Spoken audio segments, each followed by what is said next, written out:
All right, we are calling this meeting to order at 6:05 PM, and we will do the Pledge of Allegiance. I pledge allegiance to the flag of the United States of America and to the republic for which it stands, one nation, under God, indivisible, with liberty and justice for all. Okay. So item number 3 is the administration of oath of office for our new commissioners. Councilmember Matthias, would you do the honors, please?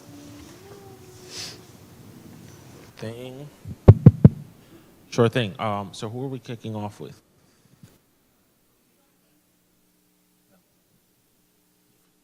Come on up.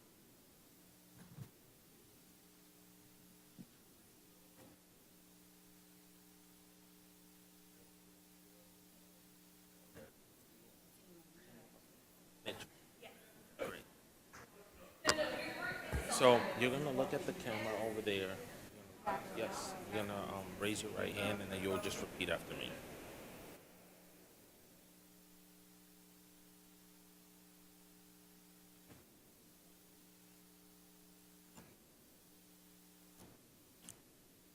Ready to roll?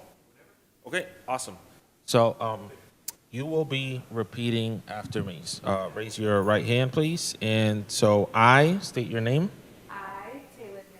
Do solemnly swear that I will support and defend the Constitution of the United States and the Constitution of the State of California against all enemies,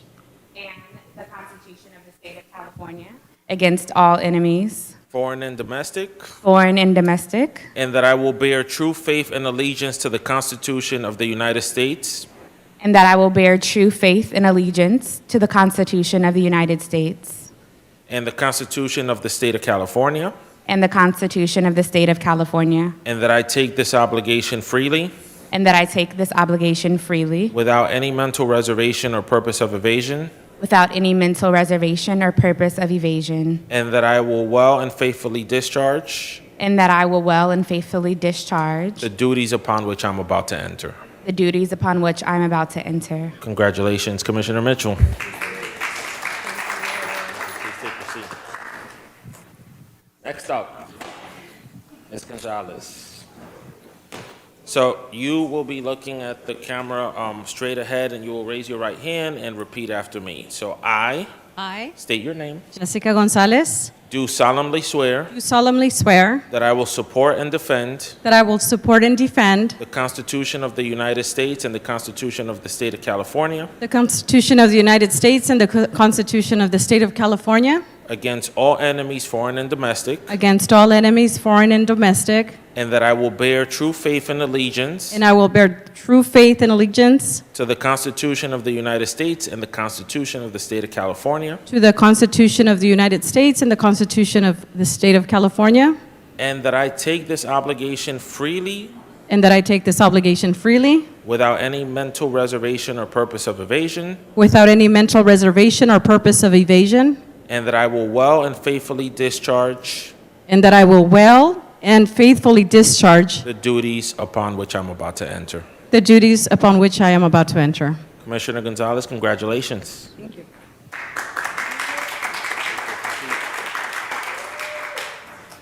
Ms. Williams, Ms. Mike. You will also look ahead to the camera and you will raise your right hand and repeat after me. I state your name. I, Kira Williams, Do solemnly swear do solemnly swear that I will support and defend the Constitution of the United States that I will support and defend the Constitution of the United States and the Constitution of the State of California and the Constitution of the State of California against all enemies, foreign and domestic, against all enemies, foreign and domestic, and that I will bear true faith and allegiance and that I will bear true faith and allegiance to the Constitution of the United States and the Constitution of the State of California, to the Constitution of the United States and the Constitution of the State of California, and that I take this obligation freely and that I take this obligation freely without any mental reservation or purpose of evasion, without any mental reservation or purpose of evasion, and that I will well and faithfully discharge and that I will well and faithfully discharge the duties upon which I'm about to enter. the duties upon which I'm about to enter. Congratulations, Commissioner Williams. Welcome. Thank you.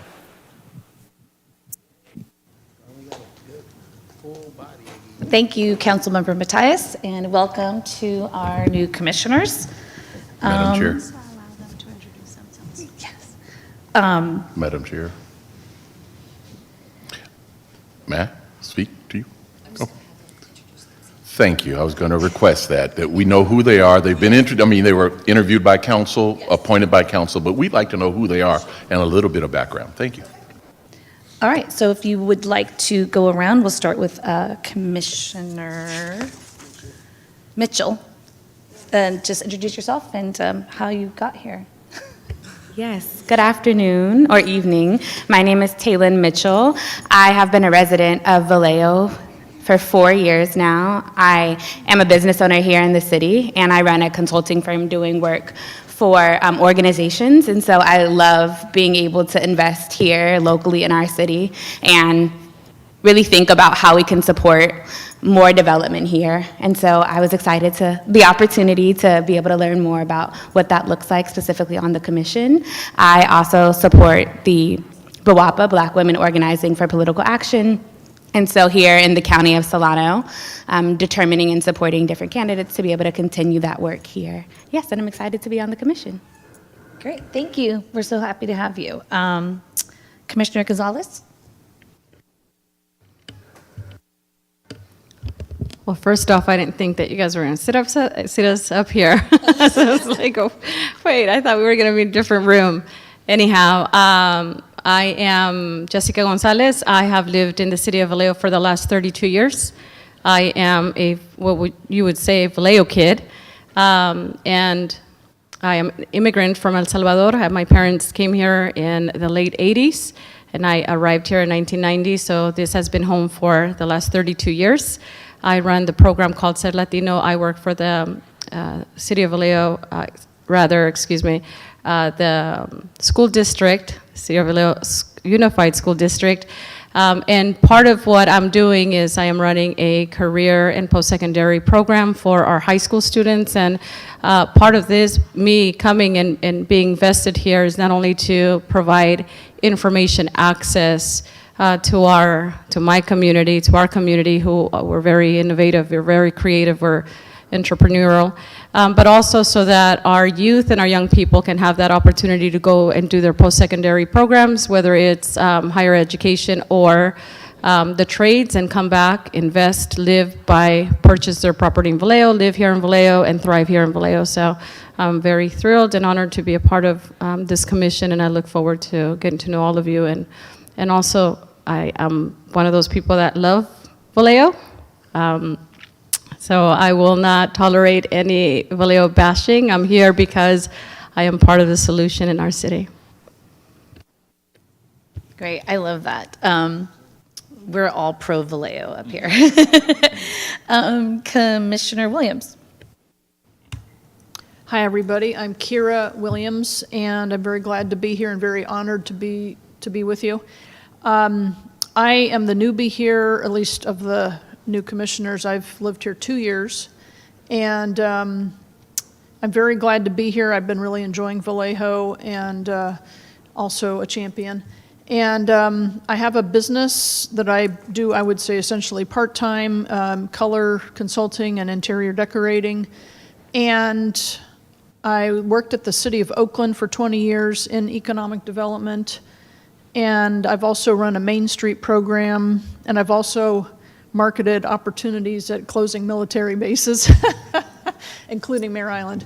So I feel like I have a lot to give, and I'd like to put it out there to the Vallejo world and make use of it if it's practical to use it.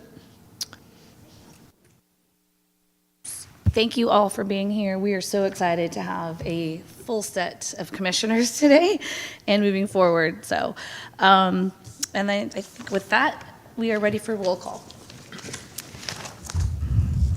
Chair Lufus. Present. Vice Chair Monroe. Present. Commissioner Garcia, Here. Commissioner Harrell, Present? Commissioner Gonzalez, Present. Commissioner Williams, Commissioner Mitchell. Present. You have quorum, everybody present. Okay, great. That is item number 5, first community forum. Anyone wishing to address the Economic Development Commission on any matter for which another opportunity to speak is not provided on the agenda and which is within the jurisdiction of the EDC to resolve is requested to submit a completed speaker card to the commission secretary. Do we have any speakers? Through the chair, thank you so much. I have started a 2-minute timer, which is reflected on the top left corner of your screen for interested parties to sign up for the community forum. As of right now, we do not have any members of the public who have signed up for the community forum using the terminals in the back or by raising their hands online. At the conclusion of that timer, if anyone does indeed sign up, I'll be sure to let you know, but feel free to carry on with the agenda. Great, thank you. Item 6, consent calendar and approval of agenda. So I have one change for the agenda, and that would be moving the liaison report from item 11 to item 7. So if we have, do we have a motion to approve the agenda with this change? I'll make a motion to approve. A second?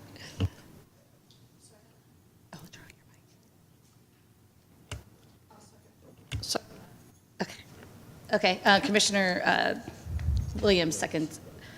And we can roll call, or a vote. Chair Lufus, Yes. Vice Chair Monroe, Yes. Commissioner Garcia, Yes. Commissioner Harrell, Yes. Commissioner Gonzalez, Yes. Commissioner Williams, Commissioner Mitchell. Yes. Motion moves unanimously. Great. That brings us to item 7, our council member liaison report.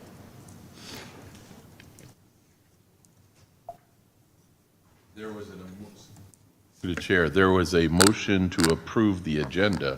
There was no motion to approve the minutes, if that's what I'm reading correctly. We do, we can approve them this evening. I didn't bring you the version for execution, but you can approve the minutes today. Okay, do we have a motion to approve the minutes from the April 9th meeting? I actually had one thing that I think is on the minutes, if I'm not mistaken. I think there's a proposal on the agenda. Hopefully a minor thing, but I think on the second page it says request to add understanding the process for the EDC to advise the council. And I think I wanted to make clear that I want us to develop a process for providing written recommendations to the council. I tried to play back the transcript to understand how close that language was, but I think it's important that we amend that so that way we have a formalized process. Do you know what item number that was? I think that it's 8E, I believe, is it? That's on the action, let's see. Yeah, okay. Do you see it? I don't know if I'm looking at the right place, actually. I'm saying that because I think that may impact our discussion today, because it's a question of understanding, which sounds like a question of sort of, just knowledge transfer, but I actually think I'm hoping to move us to a place where we're actually making some codified recommendations. Through the chair. Madam Chair, if I may. In the notes, the meeting shows that we actually passed that item unanimously, so we can make the adjustments on this month's agenda to the language. Yeah. Yeah. Once the minutes are recorded, unless there is a substantive change in what was stated, this is what was stated at the meeting, to my recollection. The concept that you have is much better, so we can modify. Yeah, we can still and put it modify into because the we only new went through minutes. step 1 for But we that. can't change this. Do you follow? I'm following, but I think what I'm saying is my recollection is that we're not just talking about comprehension, that we're actually trying to move a little bit further. And the reason for that is because what I am frankly trying to avoid is that we have another two-step process after this to then action another item to make recommendations. And so I am trying to sort of get to the point of the discussion that I think Yeah. that we had already. Yeah, so the wording should be to add the actually creating a process to Correct. advise the city council, not just understanding the process to Correct. advise city council. Okay, That's correct. So that modification So- would work. Yeah, yeah. Okay, I appreciate it. Thank you. no problem. So through the chair, are you making a correction to the minutes or proposing a correction to the minutes? She's proposing a correction to the minutes, thinking that the verbiage was incorrect. Okay, I'm going to call Attorney Nebb to see if we can make a change to an item that you unanimously approved on the meeting minutes. So, yeah, the issue is the minutes cannot be changed from what was actually spoken at the previous meeting. The question of whether or not the discussion at step 2 can be broad enough will depend on how the item is actually agendized, which can slightly differ from the sort of step 1 suggestion to meet the intent of the step 1 suggestion. So I don't know, and I apologize. I don't have a printed copy of the agenda in front of me, so I'll have to call it up electronically. This is on for this evening, correct? It is. It's April meeting minutes. It's on the actual No, I calendar mean for the today. actual agenda item at step Yes. 2. Right, that was what I thought. So right now it's agendized as what? Request to add understanding the process for EDC to advise the city council as a future presentation agenda item. Step 1 of 2. Well, you're kind of stuck with how that is worded. I think in terms of, even if there was a correction due to the minutes, you can't expand the agenda item this evening. However, I think you can discuss as part of your understanding of the process what you would hope the process would be that you could use, because that's part of understanding the process. So I think you can have broad enough discussion to get to the intent of what Commissioner Garcia was intending the step 1 and step 2 process to be. Okay, great, thank you. You're welcome. But without changing the minutes, if the minutes accurately reflect the words that were used previously during step 1. We'll get there through the discussion this evening, I believe. Yes, okay.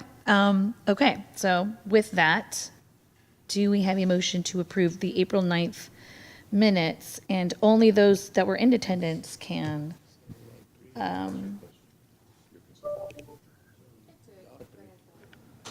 actually, we only have 3 people here that can vote. So In does that- attendance or have reviewed the video? Or have reviewed the video, okay.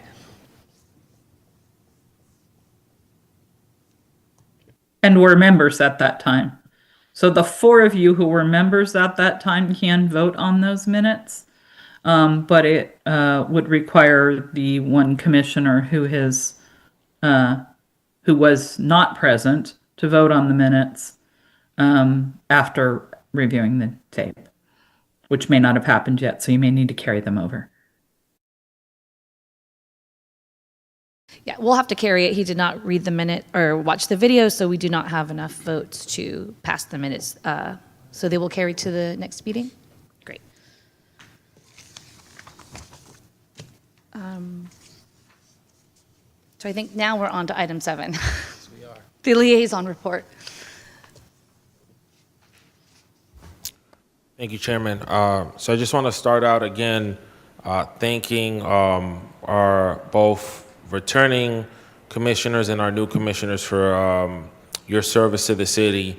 As you may be aware from news reports, from council meetings that we've had, we are navigating some pretty uncharted waters, and so we're going to really be leaning into and relying on the discussions, hopefully the recommendations that you guys make to help move our city forward. You're going to start seeing some of those referrals, at least from the council, coming through hopefully soon in terms of items that we are thinking about and would like your advice on. So I hope for the first time that duty and power of the commission is fully exercised and that you guys are able to really help us be a part of the solution as we navigate with what is a $6 or $7 million structural deficit and just a whole host of challenges in terms of economic development and areas that we're looking to activate. As you see from the commissioners that have joined this body this evening, you've got experience across the board when it comes to Main Street, when it comes to workforce development in our education system, when it comes to strategic planning and business activation. You've got a pretty experienced commission, public innovation in government, I mean, small business, it runs the gamut. This commission is incredibly experienced, and we're going to be pulling every single lever and really tapping into your expertise to help us figure out, what we've been trying to figure out for a few decades now. So you will have me back here every month, and part of the system we want to set up is actually have a reporting structure where you get to report regularly to the council after the work plan is approved. So with that, I'm going to go into my formal update. We have, again, continued to prioritize public safety. These past couple of meetings, we are moving forward some big ticket items, beginning with the operating agreements for both the Navigation Center, which is an 125-bed shelter, and the Broadway project, which will be online, I think, sometime in August, if I'm not mistaken. You guys are welcome to join us on June 23rd at the ribbon cutting for the Navigation Center. It is, again, an effort on our part to, in earnest, begin to address our unhoused situation and really provide some supportive services to our unhoused residents. And then when you think about public safety, there's a couple of things that I want to make you aware of. Number one, city staff has been working really hard, and I just want to express my gratitude to the city attorney's office and the city manager's office in really negotiating with the county to get the sheriff's contract in place. We are hopefully on track to have that agenda item for our consideration and review on the 17th, so just in a couple days. That, again, to recap, is 1 year of supplemental support from the sheriff's office on several of our eastern beats across the city beginning on January 1st, 2026. So I hope that we are able to get that to the finish line, and I'm sure that there will be some follow-up conversation we'll have with this body around that on a go-forward basis, given its connection to the work plan that you have proposed. Number two, we also have another item, which is a recruitment and retention plan for police officers. I'm not sure on the timing of that, whether or not it's going to come back on the 17th or on the 24th, but that is another item that is under the consideration of the council to both keep our officers here and also attract laterals from other agencies. I'm sure the public will get to weigh in on that debate, and will continue to take action to move our city forward. And again, whether you agree or disagree on these items, I think the commitment of this new council is just to make sure that we're moving the ball on areas of concern to our residents. And then finally, there's been a lingering security guard program that we have sought to implement for some time. City staff is also working very hard to get that across the finish line. Our hope is also to have it sometime this month. So I think what you're seeing, in addition to tackling our budget and navigating that for the year ahead, is a very concentrated focus on several public safety items to set the stage for next year. And so that's all I got to report at this time. The only item that's coming back to mind that I want to make you guys aware of is there's been a few warn notices. I'm not sure if the commission secretary has shared them with the commission, but there were some layoffs in Six Flags. There were also some layoffs on the Rite Aid located on Solano Avenue. And so you're starting to see some sort of structural layoffs happening across different sectors in the economy. And one of the things that I think, you guys should be thinking about in relation to your work plan and in relation to the conversations we're having at the council level is like, what's our plan, right, to respond to those changes in our workforce and with our businesses. And so we'll continue to share out those notices through the commission secretary and then meaningfully engage with you on the work plan once we approve it. And I apologize, it's been delayed twice. We've had long meetings. With that, happy to answer any questions. Commissioner Monroe? Yes, thank you for all the work you're doing, Councilman. And I did have one question that's really bothering me, and I really need some answers regarding this pretty soon, regarding this encampment that's continuing to grow across the street. I really believe it's one of the main things that's going to hamper the Main Street program, kind of revitalizing downtown if we really don't address that encampment.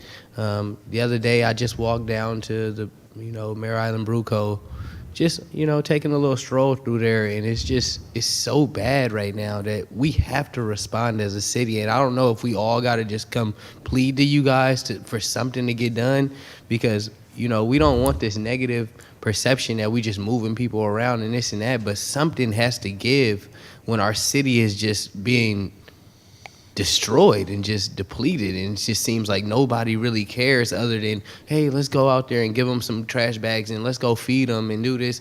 We causing more of the issue, and quite frankly, that spot in particular is gonna really be the death of our downtown. If we let that continue to keep going and ultimately take over that parking lot, which it's gonna do, the navigation center ain't gonna matter. You know what I mean? Because we got a navigation center out there. Y'all letting it happen. So we gotta address that. That's something that's really been touching me, and especially as a economic development commissioner, and you are as well. I know it's on your heart that we really got to make sure we cleaning up downtown. It's got to be the face of our city. Thank you. Well, I don't know if the council member wants to respond at all. We've had, I think, 2 or 3 meetings on homelessness. We've had a few special meetings, a few regular meetings, and we've tried to move the needle on both providing support, give some direction to council on what should be happening around encampments, and also explore some long-term solutions. So you guys may have already seen them from watching the council meetings, I've voted to give direction to staff on 2 occasions to prioritize cleanups in high priority areas, which to me include the downtown area and our business corridors and areas where, you just have a lot of traffic from tourists, residents, and the like. And so part of my understanding of what has happened with the downtown specifically is they did conduct a cleanup maybe 2 weeks ago, if I'm not mistaken, but there were a number of ADA requests filed for accommodations. And so you actually have to give some reasonable amount of time for those accommodations to be honored. And so it's not like there won't be movement there. It's just that city staff just has to sift through that. And I don't know if the city attorney wants to add any additional color or flavor into what I'm sharing, but that's part of the reason why you haven't seen that cleanup take place in its entirety at that location. It has, and it will be happening across other areas too that have been reported. They're just trying to work through that. Thank you. Yeah. Yes, Commissioner Garcia? just adding, did you want some additional information? I'm happy to provide it if you do.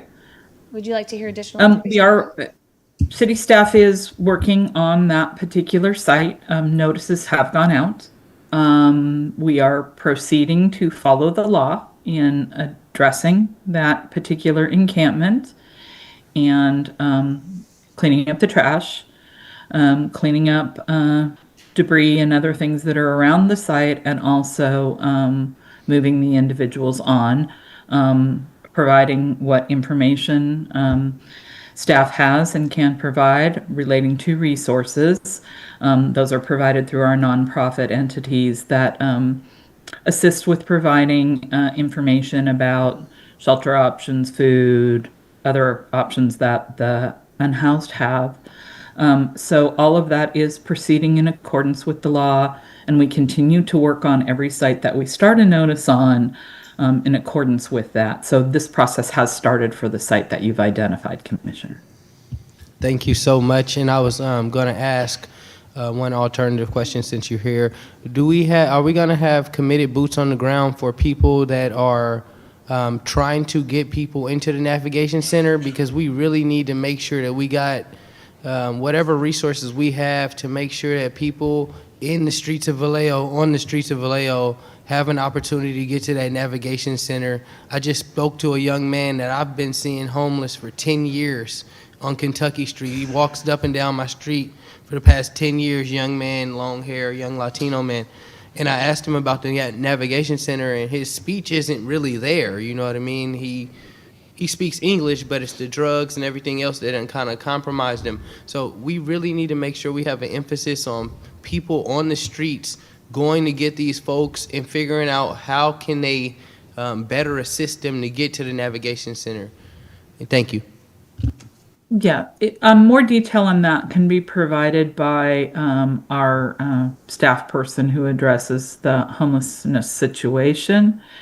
Or the in-house situation. I do want to let you know that entry into that particular project, and the public can know, maybe some members of the public who haven't attended the updates on the unhoused that Councilmember Matias had previously mentioned, can gain some information here. But those activities are through Capsilano JPA and the Coordinated Entry Program. People can sign up to be within the system.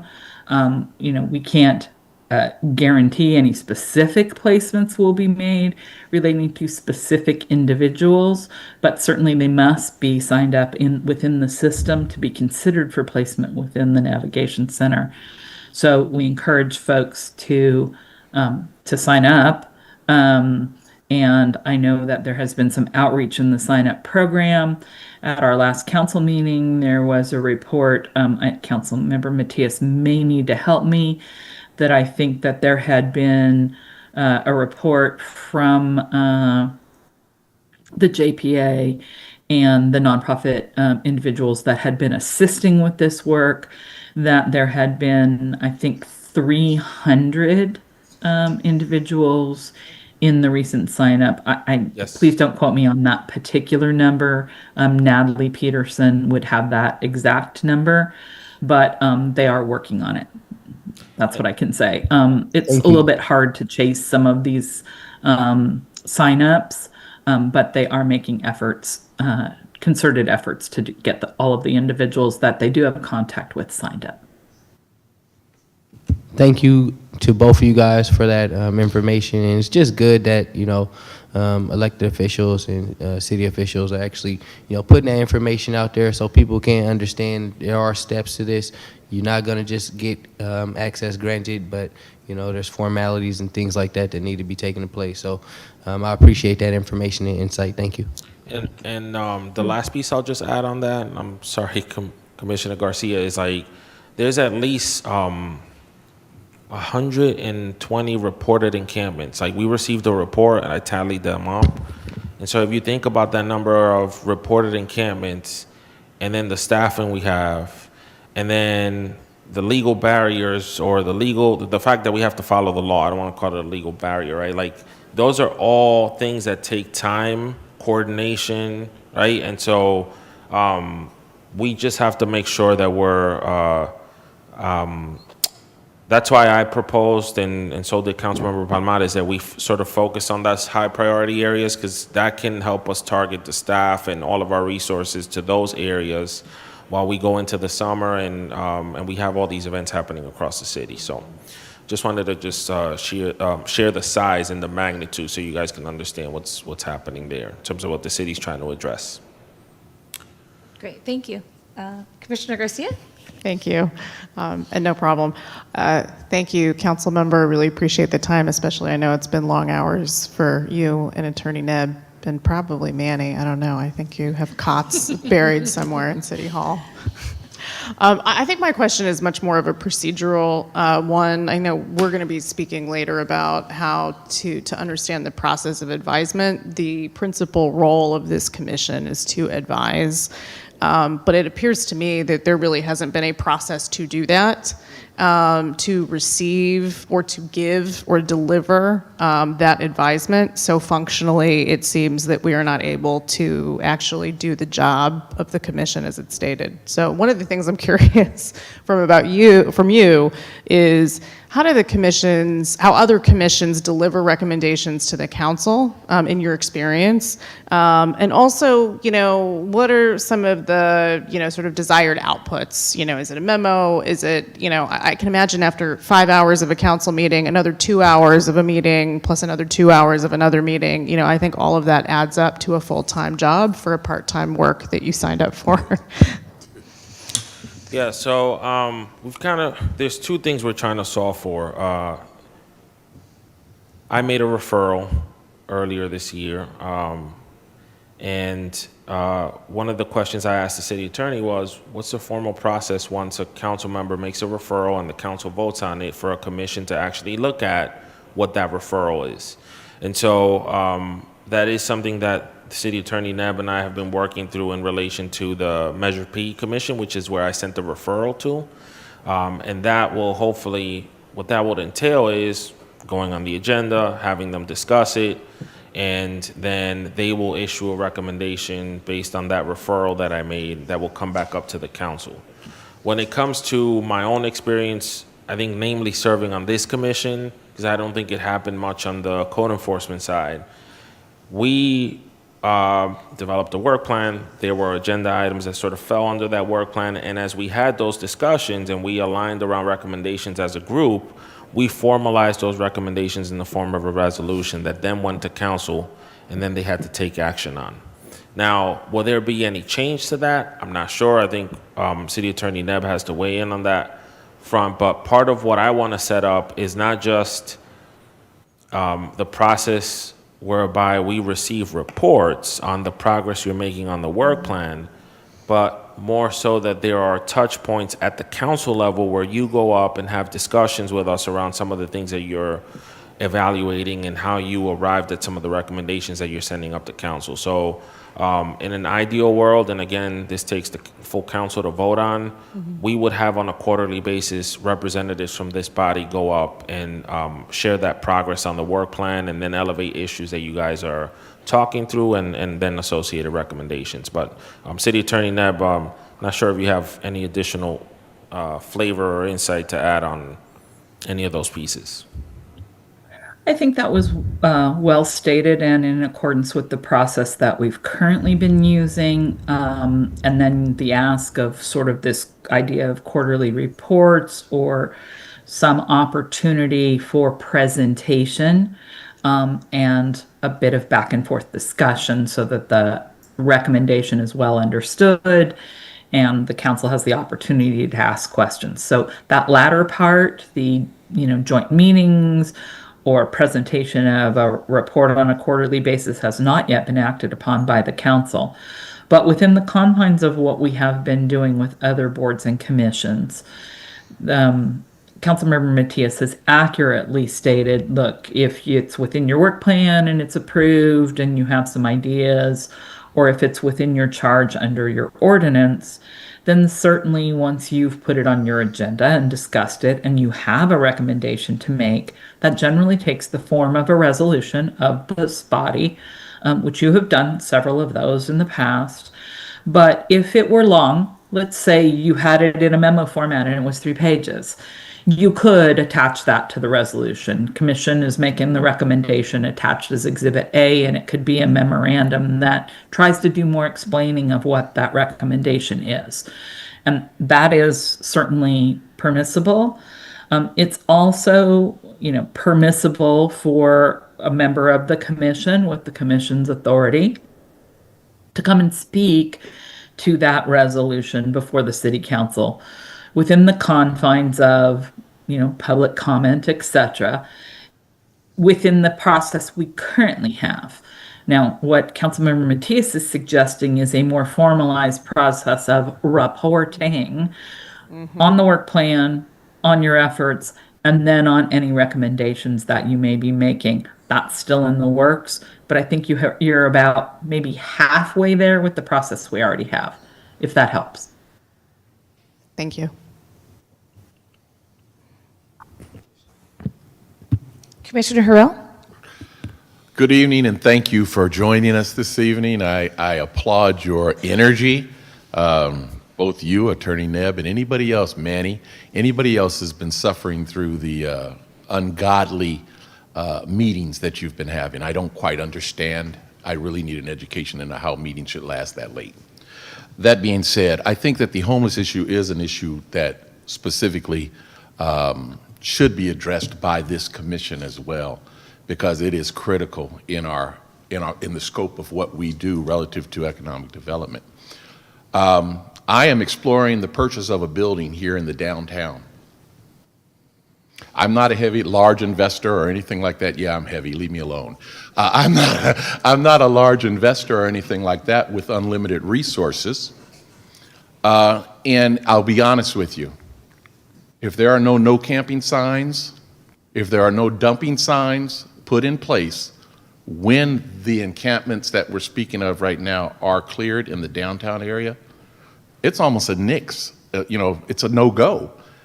Because how can I reasonably expect to have clients or guests or otherwise come into the area, view this scenario? I'm not going to speak to the specifics of it, but to view the conditions and be satisfied that they're coming into a rich and vibrant community. It just doesn't exist. It's a lot of lip service to say that we have a vibrant and rich community. When I look at the outside, it's not very vibrant. It's kind of like a house with the weeds overgrown in a neighborhood of nice houses. Everybody notices it. And, it's not to be disparaging to anybody. It's just we have to do something, and the process is taking way too long, far too long. I don't know what the reason for that is. I understand laws. I get that. We still got to move the ball as quickly as possible. That's all I'd like to say at this time. Commission, if I may, I think great responses to the report of the liaison. I think we've now been talking about this one issue kind of a long time, so I'd like to suggest that if you want to have a broader discussion about this topic, that at the end of the meeting, you look at adding a broader discussion on this topic to the two-step process. But at this time, since this isn't actually an agendized item, I want to suggest that perhaps we move off this topic. Great, thank you. Does anybody else have questions for Councilman Matias? No? Last item is, before I forget, there has been an interest on the part of the Planning Commission to have a joint meeting with the Economic Development Commission to look at the zoning code and some possible updates or recommendations to make to the Vallejo City Council. And so Councilmember Matulak and myself will be working with the City Attorney's Office to see how we can, and the City Manager's Office, to see how we can accommodate that and bring both groups together. And then, like I mentioned earlier, we'll be making some referrals to this body to look at some stuff in the coming months. So that's all I got. Thank you again. Thank you. Thank you for coming. 7A is the update of new and upcoming lost businesses. I don't have the report for the new businesses. However, I received a report or a letter from Secretary sent me a report that Rite Aid had sent saying that they would close the Vallejo, among other locations in California. Vallejo is one of the stores that they are closing, and that will happen on July 16th. Commissioner Harrell? I did receive it, and I thank you for sending this out. One of the challenges that I have with the receipt of information as a board member is that I expect to have an analysis of the information prior to receiving it. And so some of the very quick questions I came up with as I read through this thing is, what is the impact on local employees? How many of those employees were local? What is planned for the site? Is there any known plans for the site? Are there plans Or is there a requirement? Is there a code enforcement ordinance or anything that requires that fencing be used and the maintenance of the site under vacant conditions? What is that going to look like? What obligation does the city have, or does the city have the ability to enforce a corporate tenant's vacancy, when they abandon someplace? Do we have the ability to say, hey, these are the requirements we have for our city? It seems that we're just like I don't know what word to put on it, how to describe it, but we're stuck in a position with no knowledge. It's just we're here today, we're gone tomorrow, the impact is broad, and it doesn't matter because we're not here. So if somebody can answer that, it would be very helpful for me. Thank you. I mean, I would say that Rite Aid would have to give us the information on their employees, where they lived, and I would bet that that's probably private information unless we can somehow, if they give something generic in general. Second, I think because Rite Aid is on private property, that the owner of that property would be enforcing the fence around if they required, just like Walgreens has done on Redwood, which was great. But I think Rite Aid, the one that they're speaking of, is that not in the parking lot of Cardinia's? Taco Bell. Or Taco Bell? Okay, so they probably wouldn't put a fence around it. But I understand exactly what you're saying. Madam Chair, if there is no process, we have no expectations. As you define it right now, it's left up to an owner. Sure it is, of course, I get that. We need a process that says this is the terms and conditions of being able to get a license here. And it's something that might be beyond the scope of this group, but it's just a matter of we have to look at these little things that are going to creep into larger things, especially, in my opinion, over the next 3 to 5 years. We might be trying to move the ball forward, but we've got some recessionary conditions that are presenting themselves. Sure. That is going to result in more vacancies, which will result in more Sure. vagrancies. But I don't know from what the city can do or city staff can do to force a business to give them the data when they file for a license, to say, if you come here and then if you close, we expect all of this of you before you even, when they're considering even coming here. When we're having a hard enough time getting them to come here, to put stipulations on when their business goes, if something happens to their business and they have to close, and it's a negative on them as well because they're losing business. Maybe they've been in the, they're struggling economically all over California, not just in Vallejo. So if this was a single business that was not a chain, I could maybe understand that, but for a chain, I don't know how difficult that would be to get businesses to agree to provide that information upon closing. The property owner is unlikely to be the leaseholder. The tenant is not the property owner. Yes, So they're leasing the property. They're leasing the property. Yes. So it falls to the owner of the property. The And owner so of the our property. expectation would be, along with collection of property taxes, et cetera, my expectation would be that we would have an understanding that you are you're part of the community and you must maintain your space, your site, in a way that's acceptable. I believe that there is now. We do have, they have to, if something is abandoned, they have to put a fence around it.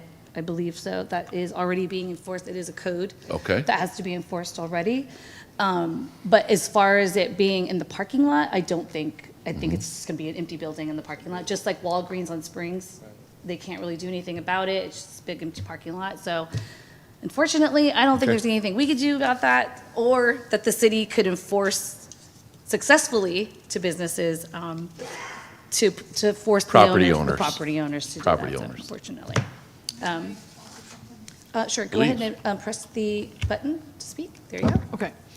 Another option might be to, instead of using the stick approach like with business tax and property tax, would be the carrot approach if we have the means and the staffing, but to visit at least larger businesses, and I think this has been discussed in the work plan, but reach out to the businesses through a visiting program of some sort. And, maybe it's just you visit a Rite Aid type business once every 3 years. I don't know what the scope is.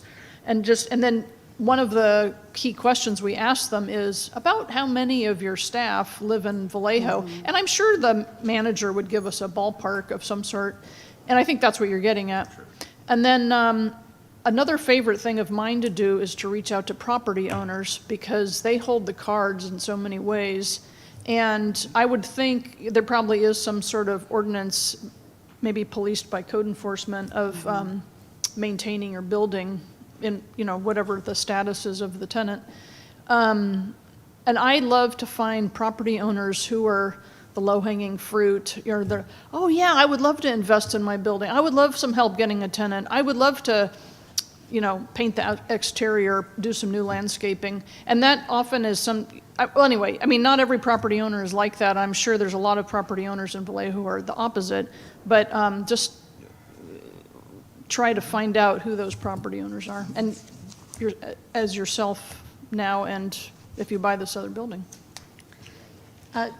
Secretary, do we currently have a business retention ad hoc committee? Or was it expired? Yours expired, and the city Economic Development Department has been doing business retention visits, and the commission's ad hoc committee did participate in some of those. Rite Aid is not one of the businesses that we have visited in the last 2 years through that process. We visited, I was going to make my presentation last night and share that the ad hoc committee has visited Tesla and Honda and Toyota and I can barely remember. Six Flags. Kaiser and Six Flags, but not Rite Aid. However, that work is currently paused due to not having a director in the department. This was organized between a program manager, which was me, director, and a member of the ad hoc committee. Great. So we would have to request to reinstate the ad hoc committee or create an ad hoc committee at this point? At this point, we would need to, yes, create a new ad hoc committee. And also the department would have to revamp that. Yes, okay. Great. Commissioner Garcia? Thank you. I have a procedural question. This might be a place for Attorney Nebb to weigh in. We've heard a lot of, I think, good recommendations, and it sounds like best practices that we could formally deliver. So is this the moment, I'm sort of using this as a teachable moment for this commission, is this the moment in which we say we want to make a resolution about something, or is this the moment in which we then have to agendize to make a recommendation or to create a resolution? We would have to agendize, I'm pretty sure. That's correct. So at this point, because this item is not currently on your agenda, this is really an update on the new and upcoming lost businesses that you're kind of all commenting to about what could we do, what might we be able to do. I do think that that's within your purview to have that discussion, but you do need to go through the process to add it to your agenda and then have that discussion and make that recommendation. Okay, great. Or recommendations. You might have a series of things that you want to be considered. Great, thank you.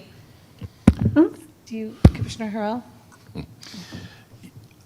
I don't know if anybody can answer the question, but just from a strategic marketing idea or outreach idea, what is the likelihood of Kaiser Hospital shutting down and moving? Tesla was built 2 years ago. What's the likelihood of them pulling their auto dealership out of the area? It's a nexus point for traffic coming from everywhere. My point being, does anybody know what the impetus was to visit these extraordinarily large businesses which are difficult to move and relocate, as opposed to smaller businesses? Does anybody have an idea why time was spent at those particularly large, high dollar volume businesses? I believe it was tax revenue. They were big income generators Oh, for absolutely. Vallejo, but also They'll Toyota continue to and be. Honda have been here since, what, 40, 50 years or some set? So they were also just visiting kind of our staple businesses, and then the businesses that created the highest tax revenue for Vallejo to make sure they were not leaving.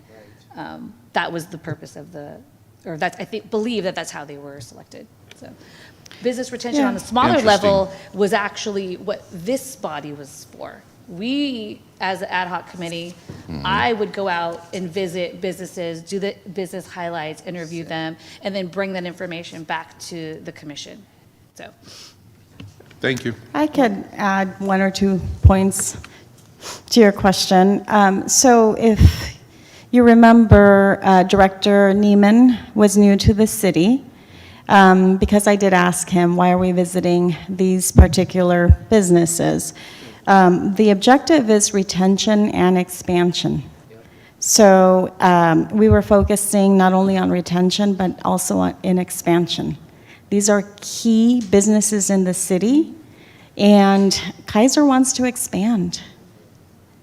Toyota told us they're fine, they have expanded, they just want to retain. Honda wants to expand. We did give that report, told you that there were new owners coming to Honda, and their interest was to expand. So we needed to go visit them and find out what challenges they had to achieve their goals of expansion and see what the city could facilitate to allow them to expand. Tesla as well has been interested in expansion. Thank you. That's a lot better than nothing. Thank you. Commissioner Garcia, did you have a question? Yeah, I wanted to address our other commissioners, but also potentially Commissioner Williams. I'm curious to know if there's a best practice that's out there for how to prioritize those kinds of visits. And what to do. You've mentioned a little bit about what we could do. I'm curious to know, and Secretary Areta, I'm curious to know what happens. I haven't been on one of these visits, so what happens? How could we be effective contributors to that process? I think are my sort of two questions that I'll sort of direct this way. Okay, maybe the ad hoc committee members want to share how those visits went before I jump in and fill in. Sure. Do you want to go ahead? Yeah. I visited, I believe, at least one I can remember off the top of my head, the earthquake protection on Mare Island. Longtime business owner. It was a great way to just kind of create that relationship and also give them a face that wasn't just the city barging in, but also a commissioner, a community member, another business owner per se. So it was really healthy conversations. The conversations that took place at bigger companies like Tesla. Oh, I did earthquake protections and also Kaiser. So obviously there was two totally different broad spectrum kind of businesses, but Kaiser was, very happy to conversate with us and kind of create that relationship and, offer all the resources and all the different things that they can offer. It was very encouraging to just continue that conversation. And hopefully the city is continuing those conversations with the big dogs like Kaiser, because we can't, have these companies just up and leave. But, to the point, we have lost 4 major chains in the last, 2-3 months, 2 Walgreens, and a Rite Aid and a Safeway now. And what I was thinking is this is kind of like an attack on our seniors or something, because people are losing prescription options is one of the main things that's coming to my mind. But these are some healthy conversations. We definitely need to continue this ad hoc committee. I would definitely enjoy that and also make sure I volunteer for it again as well, because it was a great way to just meet business owners that have put in a lot of work in this city, and they're worried about everything else, but we were asking them basic questions: public safety, expansion, retention. Do you need help with whatever the city could possibly help them with? we were asking those questions led by Director Neiman, and also Solano EDC was a part of those conversations as well. So it was a very, big, healthy conversation. I assume that all these discussions were this way, but the two discussions that I had were definitely very significant and productive. I visited Six Flags, and at the time, ironically, they were talking about lack of quality employees, which is ironic because they have layoffs now, but that was their major just kind of drawback. Other than that, they were completely happy with Vallejo and loved being here, and thought that the park was doing great, and they had nothing to complain about other than lack of quality employees. We also do have, which we will get to in the action calendar, I'll just mention it here, is we do still have a Shop Local Business Highlight Committee that would allow us or one or two commissioners to go together to visit businesses. We still have that, it's still an option, and the new commissioners can definitely join it. So, but I think we move on to Secretary Report. I just, Oh, did you have one more? apologies, Chair. No, I think I asked a second question I'm sorry. that was about best to, practice. Commissioner Williams, I'm sorry, Correct. go ahead. Thank you. When I was at City of Oakland, in my experience, it was primarily the staff doing the visits. And we would look at the ones that had the highest sales tax generation, the highest employment base, and other kind of big factors. And then we would often talk to them about how's your business doing? How do you like being here? Are you looking to expand? What do you look like? What do the next 5 or 10 years look like? And they would usually share with us things like who their competitors are, what are the issues, which was often public safety or homeless. Do they need help with staffing, which we could help with? Did we have any programs that would apply to them that we could offer? And then another thing that I thought was fascinating was, what does their industry look like? Like maybe if it was a drugstore, they would have told us, well, the whole industry is contracting or something like that. So that provides a lot of context, and you cannot feel quite as bad that your city is losing so-and-so business. So I think it's consistent with what I'm hearing from you all. Great. Thank you. Do you have a follow-up? Okay, great. Let's move on to 8A, the secretary's update from the EDC secretary. Okay, I have 3 updates, but before I jump into my updates, I did want to share that I attended the CalEd conference in Ontario in May, and City of Ontario happens to be the first city that I worked for, 9 years in management role. So it was not only nice to see former colleagues, but also understand the work that they're doing and why it is that they're thriving and how is it that they do, and kind of have recollection of their processes and their staffing and how they organize staffing. So I connected with that, as well as connected with a lot of staff from all over the state. What is happening here in Vallejo, the challenges that we have. A lot of municipalities are having the same challenges throughout the state, some more than others. So again, for me, it was really exciting to go back to Ontario and just listen to so many success stories, right? And know that it is possible. It takes a long time, but cities can turn around and thrive. Staff asked me, what did you learn, Yvette? Tell us one thing that you learned. So I said, well, I actually learned that malls, retail, we think that the retail market it's vanishing and that we have great vacancy rates across the nation. That's not quite so. According to data, we only have a vacancy rate of approximately 4% nationwide. So what is happening is it's not necessarily retail businesses that are occupying these retail spaces. It is entertainment venues, it's classes, craft stores, for example. So they're being utilized. The clay, that's an example, right? The Vallejo clay bookstores, those are coming back. Cafes, so entertainment venues are utilizing these spaces. And to me, that was shocking to hear the update on retail vacancy being only 4%. So that's all I will say in regards to CalEd. It was wonderful. And lots of information.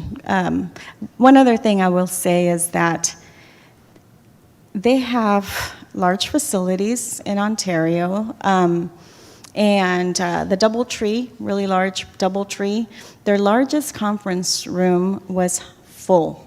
So extremely well-attended conference. I would say 300 to 500 individuals. So I was really impressed with that. Thinking, when can we host a, CalEd conference? Because that fills up your hotels, your restaurants. We can share our success stories and all of the above, right? So, but with that, I'll move on to 3 updates that I bring you. The first one is their work plan. Your work plan has been packaged and ready to go and be presented to City Council. The first attempt happened on June 3rd during that meeting. I sent you an email, right? I don't know, 10 o'clock or so, letting you know, don't stay up.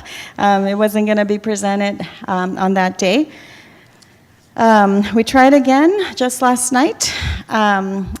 The action calendar is really long, and unfortunately, your work plan keeps falling at the end of the agenda. Nothing I can do about that. But my understanding is that it may roll into the 6/24 agenda now. Unfortunately, I'll be on vacation and unable to make that presentation on behalf of the commission. So I don't know who would be making that presentation.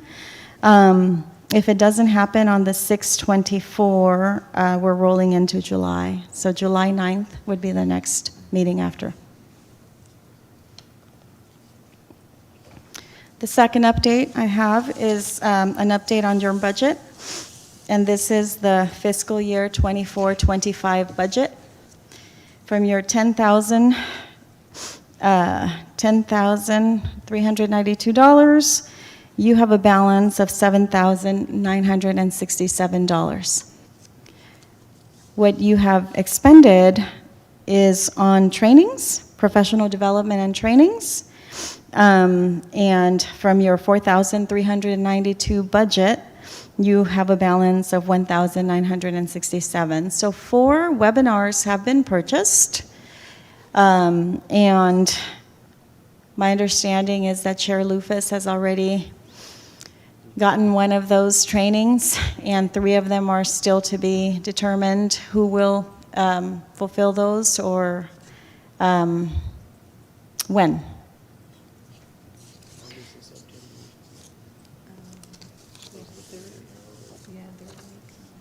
But you do at the moment have 7,967 through June 30th of this year, unless council reallocates this remaining amount into a new fiscal year budget.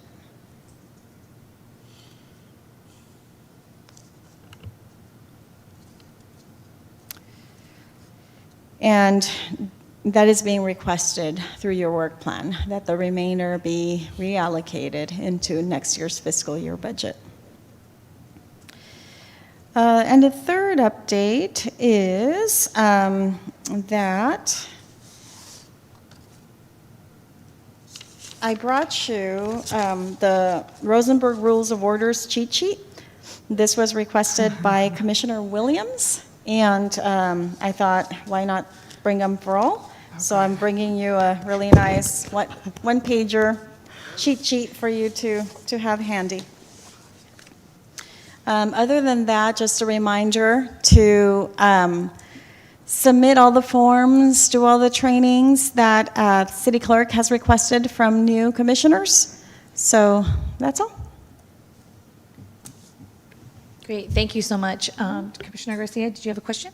Yeah, I have a few. First of all, thank you for this cheat sheet. This will hopefully save me many awkward glances to Chair Lufus as I look at her wondering if I should speak or not speak, and speak anyway or not. On the second note, I'm curious to know about the impacts of moving that approval of our work plan and thereby the budget to July, because that would be after the start of the fiscal year. And then I have a second question that's also actually quite important. So first question, I'll leave it at that. I guess I'll take that one. Okay. The council did not make a decision to move it to July.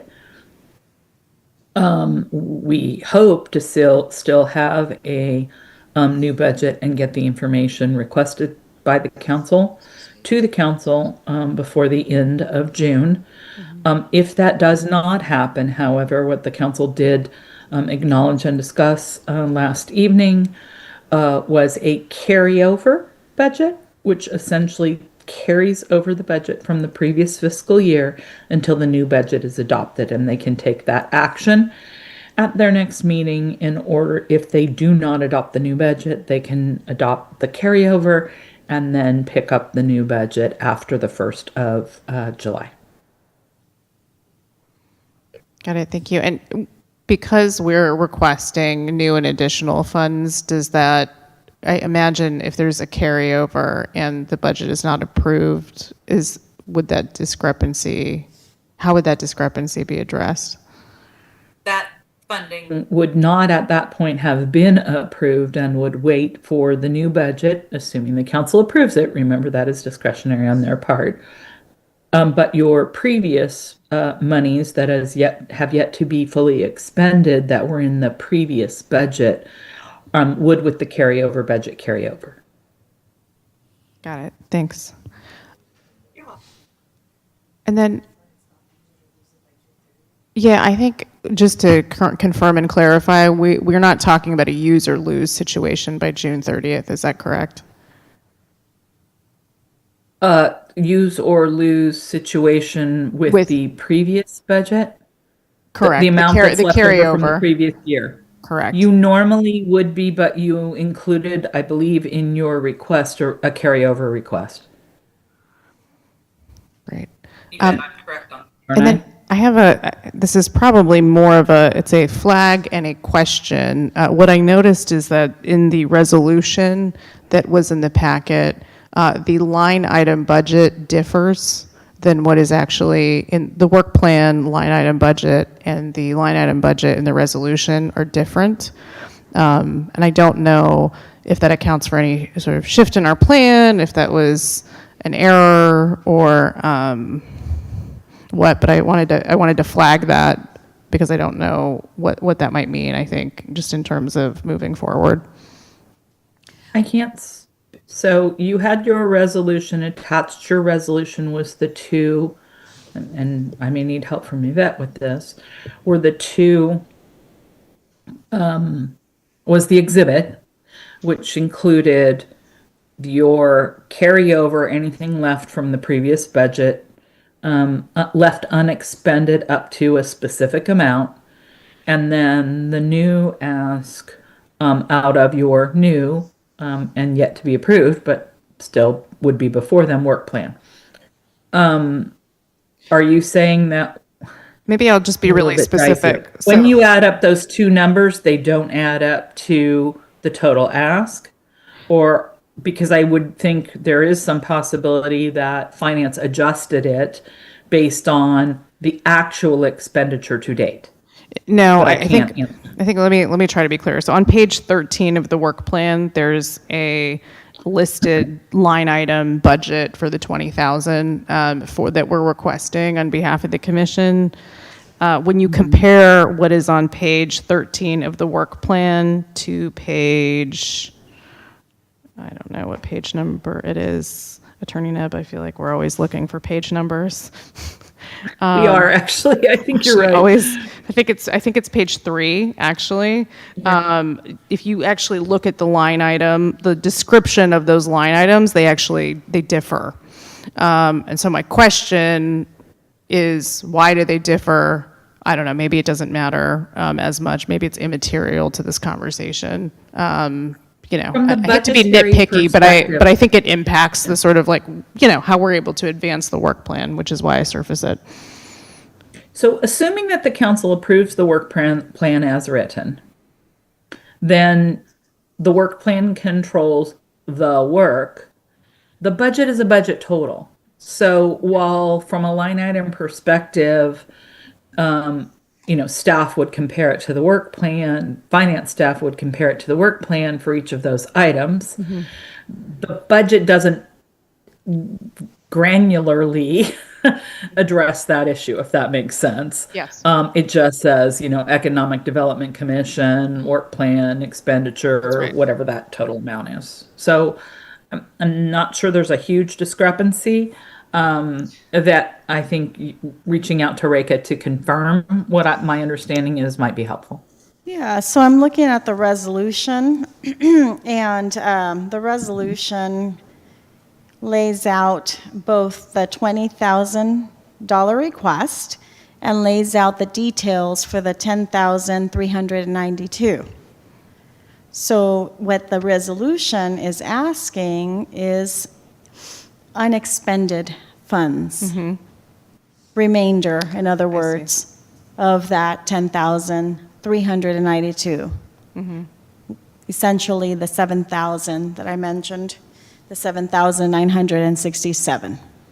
Got it. And what I'm hearing, just so I am repeating this and understanding it correctly, even though there is a discrepancy in the description of those line items that is relatively immaterial since the total is the same and the work plan guides the jurisdiction of what we're trying to move forward. Is that correct? I'm not clear on where the discrepancy is, because if there is a discrepancy, I'd like to be able to correct it. Sure. So I think if we look at page 13 of the work plan, the first line item for 7,500 is the safety and beautification pilot. Yes, page 13, where you have the 20,000. Correct. And then if we look at page 3, Exhibit A of the EDC resolution, the first line item says design and communications marketing. Okay, let's see. Same amount, again, but slightly different description. And again, I don't know if I'm mincing here, but I wanted to make sure that this didn't ultimately shift. I know that there's been a lot of meetings and a lot of hours and that kind of thing, and I wanted to make sure that this wasn't actually shifting the direction of the work plan or our priorities. I think it's, we had to assign each line item to part of the work plan. And so that might be where. Yeah, what where we you're seeing the did was discrepancy is. come up with priority areas, identifying them in relation to which priority area it would fulfill. Got it. Okay. That makes sense. So in other words, I'll just sort of repeat. Oh, I'm sorry. Is that Attorney Ned? Yes, I apologize. Because the council continued the item to the 24th, you do have an opportunity to look it back over and make sure that it is accurate, and Yvette has an opportunity to discuss it with finance before it goes forward on the 24th. So if there's, excuse me, any kind of a misunderstanding about that, you actually have, the continuance kind of helps you a little bit. You have an opportunity to make sure that it is accurate and meets what the intent was. Got it. Because I'm looking, when I look at page 13, there's only $2,000 allocated to design and communications, as opposed to the safety and beautification pilot, which we talked about, lighting programs or other things I think were more substantive, like sort of visible, for lack of a better word, I think programming. And what I wouldn't want to see, I think, or at least understand if there was a shift that occurred is, where and how that shift was being made. I think part of the issue, if I recall correctly, and I may not recall correctly, was that when you adopted the work plan, there was an acknowledgement that the work plan was not a one-year work plan and therefore not a 1 year tied to tied budget, if that makes sense. So I don't know whether the resolution reflects the thoughts surrounding what was year one, meaning 25, 26 budget, fiscal year budget, asks for the items that were prioritized in the work plan as year one items. So that may account for some of the discrepancy because you didn't bind a budget ask for subsequent years because that's not the way the budget process works. So you were really asking for budget for this year for certain of the items in the work plan. And I don't know how they would have or were prioritized.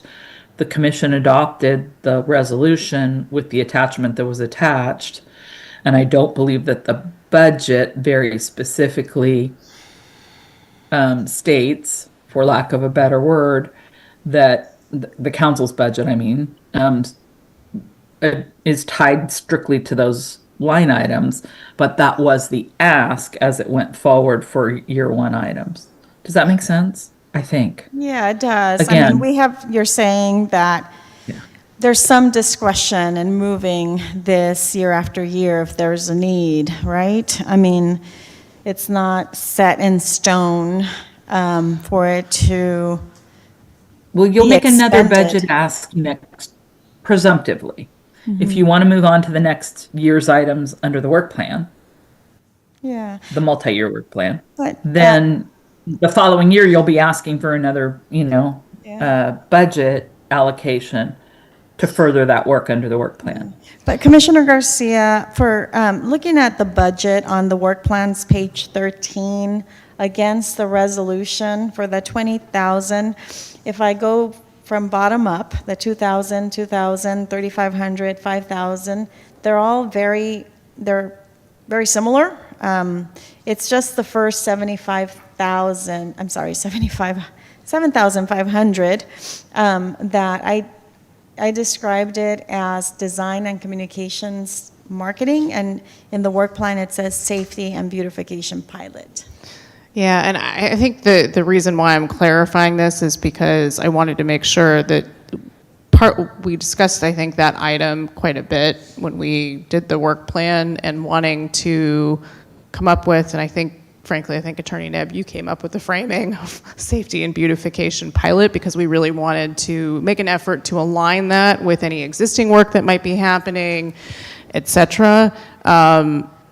Because I think marketing and communications, to me, I think frankly, like reads differently than a lighting program or thinking through like what we might actually do in the downtown or in other neighborhoods throughout the city. And I want to make sure in the spirit of that, regardless of frankly what we name it, what we want to call it, that we're still able to move in that direction. Yeah, and so what I was trying to do there, identify which priority area that expenditure was for. But if there's a shift, an edit that needs to be made, we can make the edit. We could do that, I think, Secretary. Well, it's not on the agenda tonight, so here's my suggestion, that if there is a further explanation that can help inform the budget request about what it's tied to, that you amend your staff report for the budget request and make that clarification. If that clarification is necessary or desirable. Because right now the resolution states what it states, this body approved it, and it was carried forward. And it's not on the agenda tonight to amend that resolution. So my suggestion is just that you memorialize the clarification through the staff report so that later on, if finance has a question when you go to expend those funds and when you're expending them, on, you can point to that clarification in the staff report, clarifying that, the budget ask was over the overall larger topics and goals, but here were the specific projects under those topics and goals. And that's the explanation of why you're going to buy you're going to buy lighting rather than necessarily, I don't remember what the other wording was. Marketing. communications and marketing, so.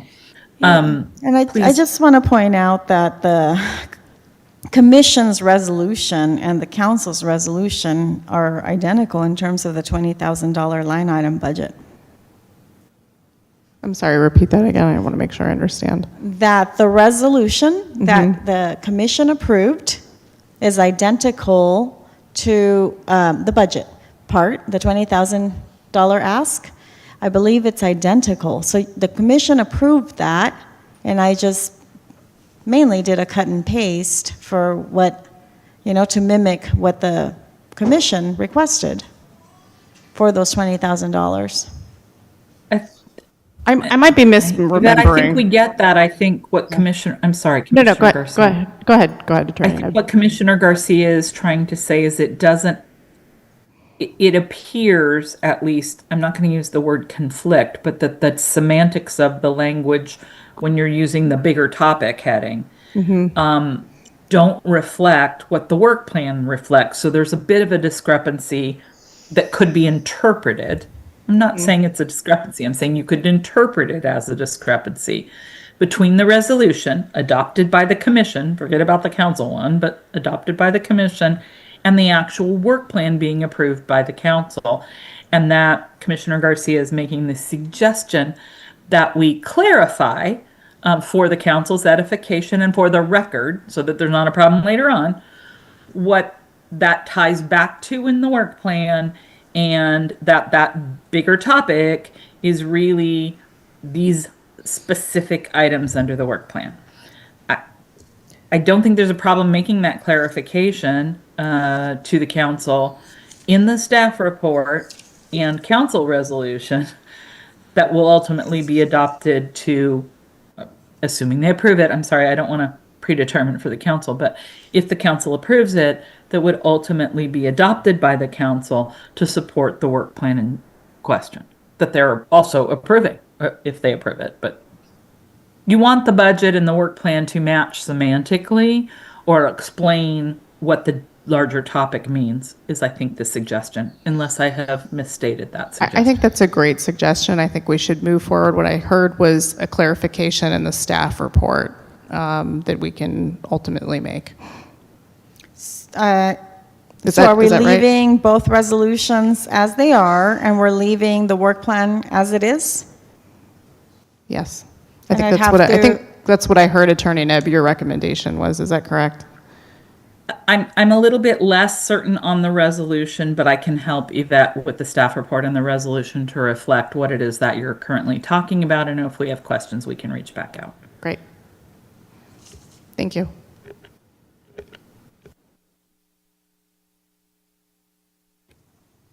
Great. So I believe that concluded your report. Okay. So now we are on to number 9, the action calendar. And members of the public wishing to address the commission on action calendar items are requested to submit a completed speaker card to the secretary of the commission. Is this a new opportunity to speak on the action calendar? Okay. So do we have any speakers? No speakers at this time, Madam Chair. Thank you. Item A, consider EDC expenditures of budgeted funds as proposed by Chair Lufus and Vice Chair Monroe, step 1 of 2. So if we remember back a few months ago, we wanted to put as many items on as we could to expend the budget if it was not going to roll over. And I believe that's what these actions are. So do we want to discuss what we would expend those funds to be? So pulling up the old budget, so we still have $7,967. Is this something that we want to discuss today and move on to step 2 to expend some of the budget from the 24-25 balance? Commissioner Harrell?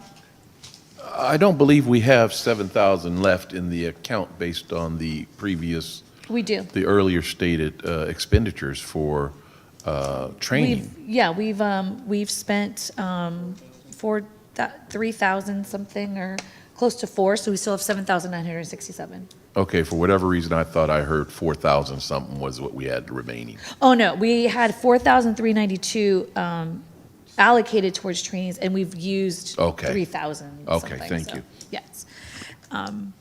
So just to the new commissioners, Oh. the money that we have available is for additional trainings, printed matter, marketing, banners, and signage. So is there anything that anybody has ideas about or would like to discuss further? Commissioner Mitchell? Yes, I was curious for the 4 that have already been purchased. Could we hear a little bit about what those were? Sure. So they are webinars through the International Economic Development Committee? I'm not sure what this is for. They are all-day webinars. I believe 1 or 2 of them might be a 2-day. They are running from, I believe it's 11:30 to 5, but that's Eastern time. So it would be, or I'm sorry, it's 11:30 a.m. to 5, but it's 8:30 our time to 2. One of them, I believe, are it's their general economic development classes for business retention is one of them. Another one is strategic planning and marketing, I believe, in basically like Main Street. And the last one, which I think is the 2-day one, is intro to economic development. So those are the 3 that we have available. I did one that was just also an intro to economic development.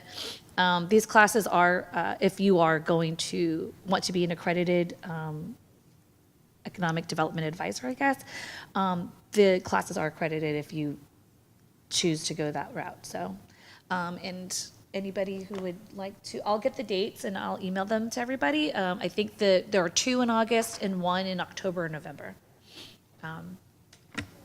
Commissioner Harrell? Are these seminars single-use seminars, or are these now owned by the city and any of us can partake of them? Technically, you do get a download of the entire seminar, so in the form of slides. Is it possible that those individuals that undertake the viewing of the entire seminar can provide to this commission a synopsis Yes. of the information that they gain, and then we would all be on the same page? Yes, relative that to will happen. It just didn't make this agenda because That's we okay. had so many action Not- items, not but a I will problem. present and share out the slides with everybody here. And I asked the question relative to the rest of the commission that may take the time to review it. Oh, sure. Take notes, take information, and et cetera. So thank you Yes, very yes, much. absolutely. The classes were, they were $600-something a class. So we really, if there are any other classes that you see, you are more than willing to bring them to the commission. We still have budget for additional classes. We just have to agendize them to agendize. So like if you see a class that you would like, please bring it forward. It does not have to be on any specific website, the IEDC. It just has to do with the body of work that we do, that we provide. So that being said, Vice Chair Monroe? Yeah, so the only thing that I might, I missed the past 2 meetings. Unfortunately, I've had a lot going on in my family and stuff like that, and I appreciate you all for continuing to attend the meetings and, trying to do the work as best as we can. The only thing that I kind of can comment on tonight is maybe if we can get, especially now that we actually have a full body, let's get these business cards handled if we could, so we can get some representation. And then also the Grow Vallejo, I'm not sure if we were able to get any quotes for banners or polls or anything like that, but it seems like we at a rush right now, so maybe it's something I'm hoping that we can get this money rolled over and we don't have to make some crunch time decisions and just spend this money, because I think that would be a little bit reckless. But one thing that I can see maybe being manageable right now is just maybe just the supplies area of the budget, and then we still be sitting with close to $5,000 if it is rolled over, which is pretty substantial. Go Through ahead. the chair, I just want to remind the commission that the intent when this agenda item was brought forward was for the Business Retention and Expansion Ad Hoc Committee to make a recommendation in that regard for the expenditures. So I'm not sure if both of you and the former member of that ad hoc have already had discussions as to what the proposal should be. I appreciate that information, but I remember mentioning in March that I was all go for what our previous board had, because we've been discussing this same items for like almost a year now, at least probably a year and a half, 3 years. 2023 I'm hearing. So yeah, I mean, I'm on record saying, I want to do what we talked about, and I believe I said that in March. So I'm moving forward, but obviously we need to find the, finer details of what we're actually spending this money on, and truthfully, we haven't been able to have those communications in totality. So we definitely need to, and I honestly would encourage the new members to maybe just kind of watch a old video or two regarding specifically these proposed items. This was March, is the last one I can refer to. But we had a number of things. It's actually, the chair has them listed on her phone right here. But we had a number of things that were mentioned over the years that were discussed in very broad detail and a lot of time, that former commissioner, now council member Alex Matias, was definitely the lead on, and also former vice chair Harrell. So I think we got a really good mindset on what we want to do. We just got to find the finer details and kind of comb them out and say, hey, we want to spend this money with this person, or whatever we got to do to just kind of get it all buttoned out. Okay, so this is a step 1 of 2, so technically we'd have to make a motion to move this on to step 2 to approve that we would to discuss further how we would expend the budgeted funds for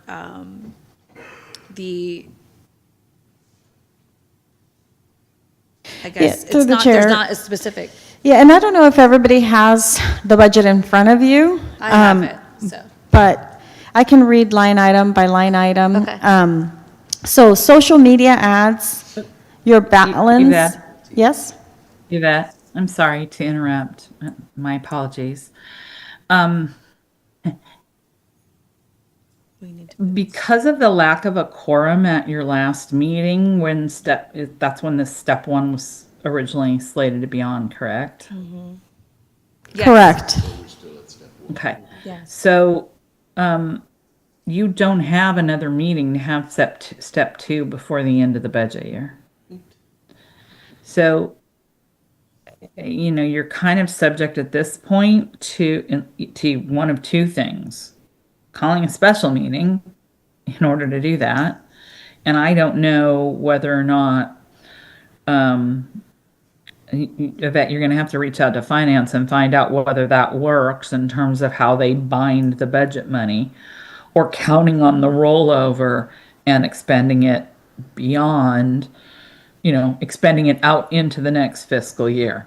So I feel like you're lacking some information here to move this on to step 2 in a meaningful way. And I think step 1 is really, are we going to put this on the agenda to have this full discussion? And we're kind of bleeding into that full discussion right now. So I also want to point out that if you can't take your action until step 2, and you don't have a special meeting between now and the end of this month, then you're into the next fiscal year anyway. So I don't have a great solve for here. You can bind a special meeting to go to step 2. You can, but I don't know if that works because I don't know by what date you have to have bound your money into an expenditure and whether that date is already passed. For staff, it was today, I think. So I'm trying to come up with a way to solve for this. Here's my suggestion. Step 2 is fine, provided the money remains there, or provided we have a budget carryover that expenditures work under. But I don't know when the new budget is going to be approved, and I don't know when the deadline for expenditures will be if there's a carryover of the current budget. So my suggestion would be that, Yvette, you reach out to the finance division and you find out the answers to those questions, and then call the chair, who can call a special meeting. You can call a special meeting if need be, or you just carry it over to next month if you find out from finance it's not a problem, so that step 2 happens next month, because you can't take action on these items tonight because it's only step 1 because of the missed meeting. Yes. Is that making sense to everyone? So ask finance when council Yes, we will be approving fiscal year. No. Can you repeat that again? No, that's not what I'm really saying. I'm saying ask finance what the deadline is for issuing a purchase order for the funds that are in the previous fiscal year's budget, or if the carryover is going to be necessary regardless, and is that carryover being considered by the council? And 2, then if you need to take action and there's still time to take action before the end of this fiscal year, that and finance says yes, that's fine, you can go all the way until June 30, then you will need to have a special meeting, and then with enough time to bind those purchase orders and get that money expended. Yeah, we're kind of on a crunch in The miss of multiple the previous regards. month meeting created an issue, yes. Yeah, so the next commission regular meeting would be the 9th, July 9th, if I have that correct. Commissioner Harrell, did you have a question? Yeah, I'm going to motion or move that item A on the action calendar be tabled pending information to be provided by the Economic Development Commission Secretary to the President, who will then, to the Chair, I'm sorry, who will then call a special meeting for that specific topic. Commissioner Harrell, wait, before you vote on this motion, may I interject? If you table it, then you still remain at step 1, and you never get there before the end of the fiscal year. So if you want it to be considered, then the thing to do would be move it to step 2, take the action tonight to move it to step 2. And then whether step 2 does or doesn't happen will depend on the information coming from finance to the chair through Yvette. Thank you, I'll accept that. Through the chair, I probably should have made, I probably should have added this to my reports, but I did want to let you know I'm being asked for a couple of things this evening, and I probably should have told you that I have vacation starting tomorrow. I don't return to the office until July 2nd. I think we discussed this, Chair Lufus. So calling a special meeting is a bit of a challenge because, again, we don't have a director in our department that can take on that workload in my absence, or a secretary, meaning an admin staff that can at least do some initial steps. So pretty much, I have tonight and tomorrow morning to help you with what you delegate. So Yvette, my suggestion for that would be that you reach out to the city manager and see if he can temporarily have somebody backfill while you're on vacation. If that is a necessary step after you talk to the finance division tomorrow. And if there's no there, meaning it's a rollover and we can take action in July, great. But if action needs to be taken through a special meeting, the city manager could help get a secretary to here to assist. And of course, if depending on, and I can work with the chair, your ability to call that special meeting and have it be meaningful, I'm happy to work with whoever the city manager assigns to help address getting that item together and bringing it forward. Sounds, Yeah, that sounds yeah, good. sounds good. Commissioner Garcia? This question is for Attorney Nebb. I feel like and you're going to have to refresh my memory, I feel like I heard over either a council meeting, a special meeting, some number of hours, that there was questions about this two-step process, that there was a distinction between it being a practice versus a policy. Are you able to elaborate on that? The city council. Yeah, only true for the city council. Okay. The two-step process is bound into Chapter 2 for boards and commissions. Thank It you. is in the ordinance. Thank You're you. welcome. Okay, so do I have a motion for item 9A to consider EDC expenditures of budgeted funds as proposed by Chair Lufus and Vice Chair Monroe, step 1 of 2? Do I have a motion to move this to step 2? I'll make a motion to move it to step 2. Great. Second? Second. Great. Do we need a roll call that, Yvette? We do.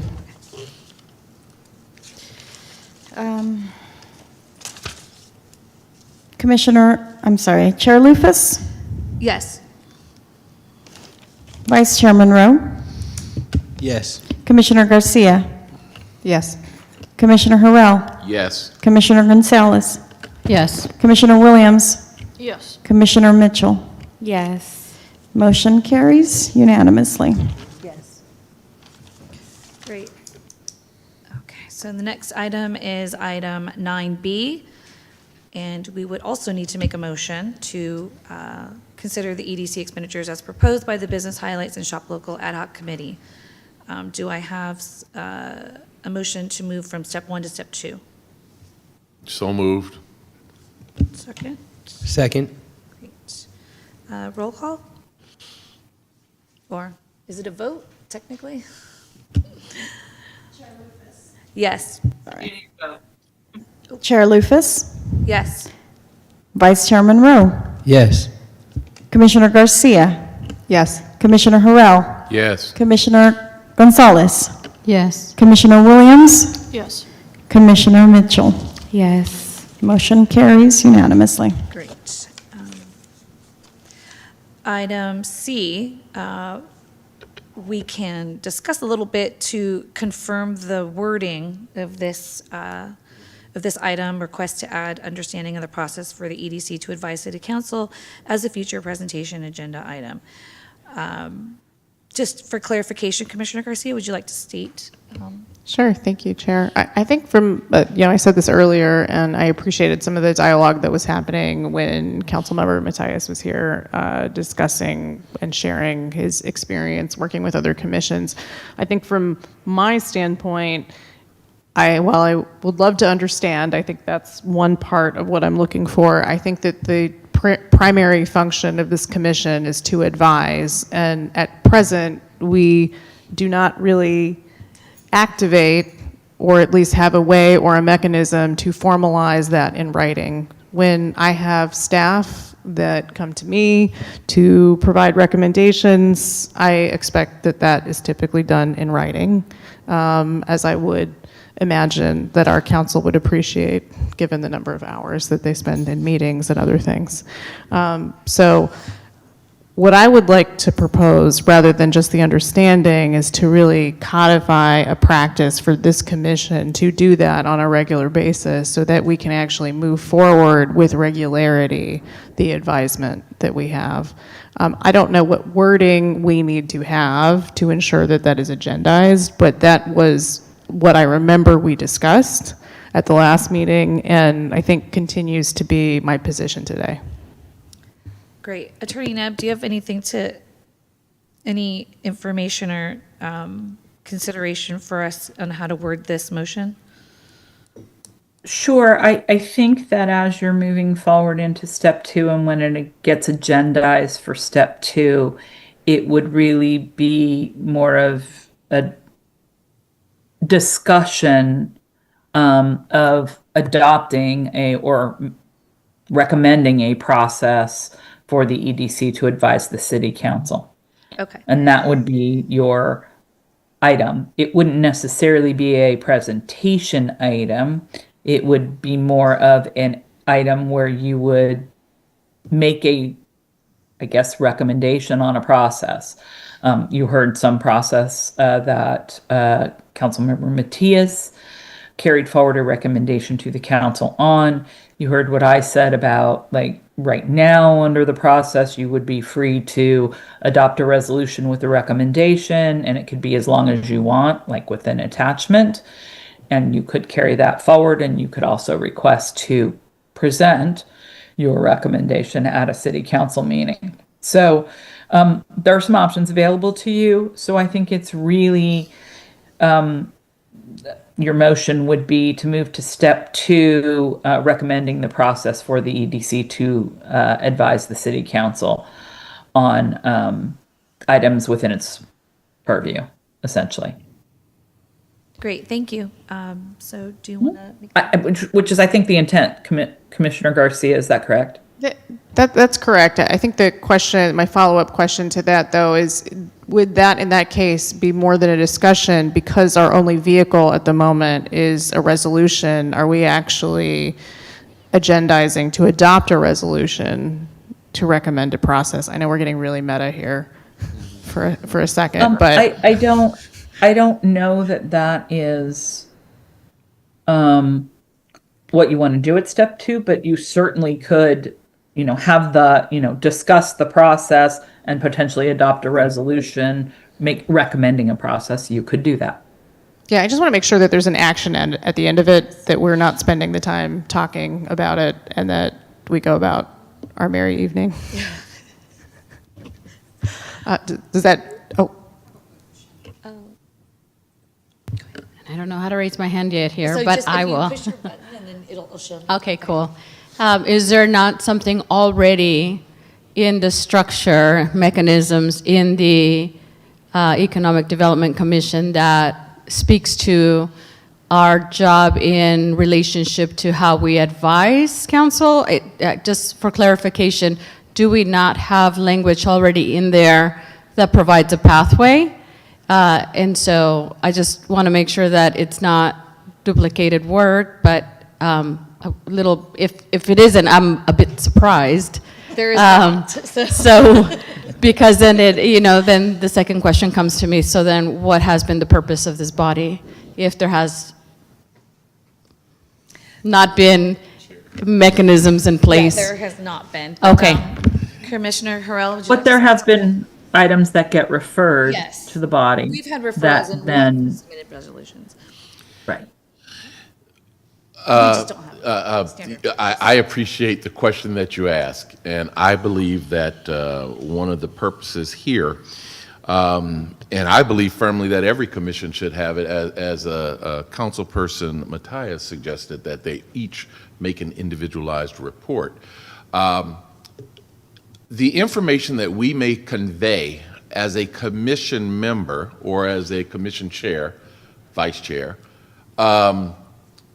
is unfiltered information that runs through the gamut of, the information that is needed, that the secretary records, or a liaison, or the ED director, et cetera, they're going to be putting their spin on it, what they don't think is possible, or et cetera. And we really have to look at what you might not think is possible, but these are the changes that have to take place to make it happen. And so to be an unfiltered body, having direct communication with the appointees of the body, that's, I believe, is the purpose. And somebody can correct me if I am wrong. No, that is the purpose, and I believe that. And that would be the hope. Yes. That we spend, that we spend our time here. And my statement is not to suggest that there's any intent not to convey the information. It's just a matter of. I hear you. I report to the boss. I hear you. I have in many years. I report to the boss. Who's the boss? I hear you. And that was, my hope is to really refine an understanding for myself of if we're going to continue to invest time, you all more than I am the new kid on the block, but it is invested time and making sure that it is time that's honored and ideas and energy that's honored by, and that direct community. So I appreciate the feedback. Great, thank you. Does anyone want to make a motion on this item? I move that action item, letter C, the request to add understanding the process for EDC to advise the city council. Start over. I move that the request, before I make a motion, may I ask the question, and that is, there was some discussion about revising the language of this specific item. Is that acceptable at this time prior to moving to stage 2? I believe it is. We're going to clarify it in stage 2. In stage Clarify the 2, we will process. clarify. Yes. Okay. I move that we accept action item 9C, the request to add understanding the process for EDC to advise the city council as a future presentation agenda item. Sorry, clarifying question. Do we need to amend that language now, though? Is that, no, we do not? Okay. No, we can't. Yes, you do. Yes, you do. So can we say request to create a practice or a process? A process for the Request- EDC? Yeah, how about request to consider and recommend a process for the EDC to advise the city council I think we also want on to matters include in its jurisdiction. the possibility of a resolution, because that would be the written delivery of said recommendation of said process. Consider and recommend. That's fine. A process and resolution. Okay. Would you like to revise that motion, Commissioner Harrell? I'm not going to revise with the language. I'm going to defer to Commissioner Garcia. God, I was still editing. Shit. I don't know, Chair Lufus, do you have language? Can you? Yeah, so read to it me would the be, language? would you like to make a motion on action item 9C, request to consider and recommend a process for advising city council with, on future, as a future agenda item with the possibility of creating a resolution? Step 1 of 2.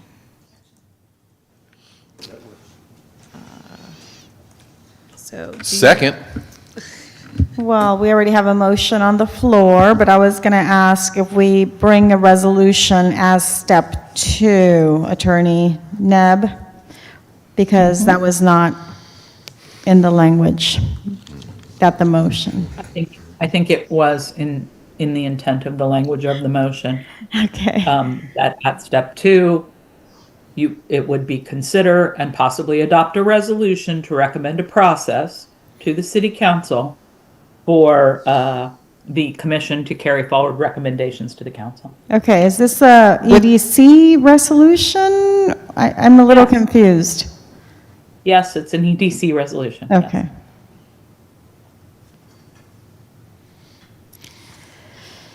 Great, so Okay. do we need a vote? Yes, we do. All action items will be needing votes.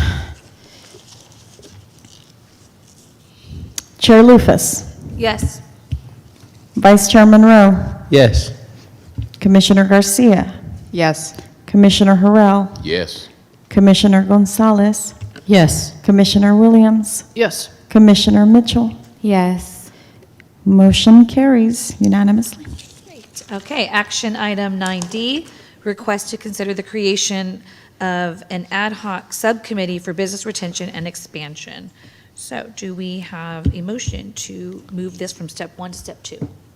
Yes, I'd like to make a motion to consider the creation of an ad hoc committee, a subcommittee for business retention and expansion for this upcoming year. What is it, 2025, 26? Yes. I second. Great.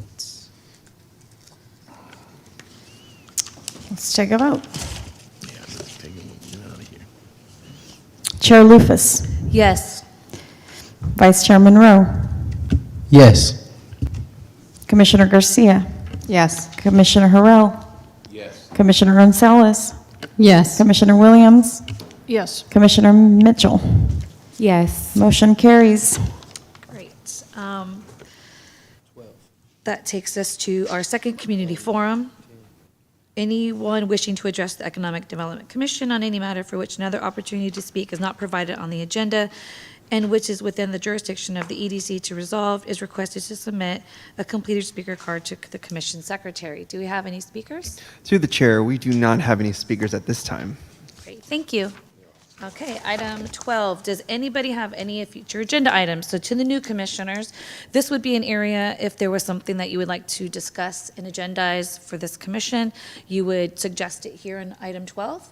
And then we would go through the two-step process, which I believe you've heard a lot of tonight. So the agendize to agendize. So does anybody have any future agenda items? Nope. Seeing none? I do. Oh, go ahead. sorry. No, but I do have a question on the last motion Ad hoc. to create, yes, and kind of circling back to our earlier conversation about visiting these. I was taking some notes earlier, and first, it was almost an opportunity for us to potentially partner with Six Flags to create a workforce development for youth. If there is an issue with, what was the word that was said? That there were challenges, right, in attracting and retaining qualified youth. So my thoughts is, what specific workforce development barriers are they talking about when that was mentioned to you? Are we talking about a need for training, transportation, skill gaps, or what targeted solutions can we as a commission propose to partner with them? You know, if it's a pattern of So- issues. And I do have a second question to follow up with that. And that is to make sure that we have a equitable approach with business engagements. And I would love to hear more about visiting and retaining our bread and butter businesses, Sure. our mom and pops. And so I think Commissioner Hurl spoke to earlier that some of these big houses, places are not necessarily, it wouldn't be easy for them to pick up and move. But we do want to create that or maintain that strong relationship. But I do feel as though there are tons of small businesses in our community that if we place that type of energy in creating those relationships with them, that there would be a sense of morale boost, a little bit of pride, a little bit of being noticed. Perhaps they're not generating the level and revenue that Kaiser or Six Flags is generating, but combined, Sure. if you lump them all together, Yeah. the impact that they are employers and they are Yeah. contributing to our tax So pot. do you want to, so unfortunately, we're not allowed to have a rogue conversation with Sure. Attorney Neb present. So if you would like to discuss this at length, we can put it on in a future agenda item, which I suggest that we do, because I would love to hear more about the workforce plan and helping Six Flags with, retaining or finding more qualified youth for employment. So I would love, so should we add this as a future agenda item? Yes, but is this require a two-step process before that conversation can take place? No. So that means we got to go until August until we can have a discussion about matters that, in my opinion, humble as it may appear, that youth for employment, Six Flags is summertime employment. And here we're going to talk about getting started with something at the end. And I understand, okay, yeah, it'll roll over for the next year. But it's like, we got to move. We are in a crisis condition. Well, we technically don't have a business retention and ad hoc subcommittee at this point. Okay. So we just moved that to the two-step, so we will have it as of next Okay. month. All So we can discuss that. However, any future agenda item that, it does not need to be part of the business retention and expansion. If you wanted to just have a discussion about something, if you move it to the first step, then we can discuss what it would be about and how we would Okay. agendize it and what the action would be taken. And then that would move to this two steps. So it isn't that we wouldn't be able to discuss it in the first step, we could, and then discuss, and then flesh it out to see what it would actually be for the second step, so.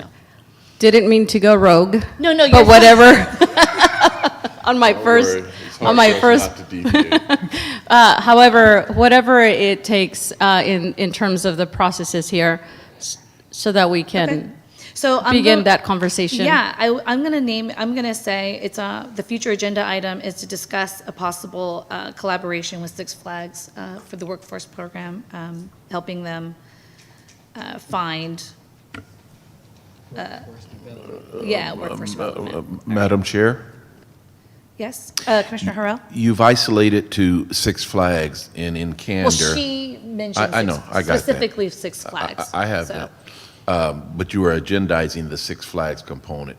And what I would like to, so sorry, you guys, God bless. But What I'd like to suggest is that we, General. in planning it, and it needs to be general, but also we need to see somebody from the school district. Well, Because these children, these young people are coming out of the schools. Yeah. And they're not prepared. When we can have this discussion at the next meeting, they're not prepared to go to work. yes. I've So- had kids come to work for me and they came to work in their slippers. And I had to say, where are you going? So that would be, so are you saying that you would like to see a representative from school district to come present to us about, or to have a roundtable with the school district about how they're training or what kind of job training Well, that no, they're I'm saying providing? that we need to incorporate the entities that can have impact Exactly. in this area. Can we explore partnerships? There you go. Yes, which you can. Mm-hmm. You do not need to agendize a partnership. You do not need to agendize going to visit any business. You have the right as a commissioner to go see any business you want to on behalf of the commission and discuss their business with them, how you can help them. And you can bring that information back, which actually is in item number 13, which is the community outreach report. So you can come there, you can have them come speak to us if they'd like, present to us. You just let us know and we would agendize the presentation. But you can, right now, walk out and go visit any business you'd like to visit. So. For the only- moment, agendize the Workforce conversation, development. workforce For development. workforce development. And then the details can be fleshed out. Exactly. On Later on. who that could apply to and who we Sure. would partner with as far as developing the workforce program. So that will be a future agenda item. Do we have another? Commissioner Garcia? I'm not, Oh, sorry, Commissioner Harrell. I'll defer to my colleague.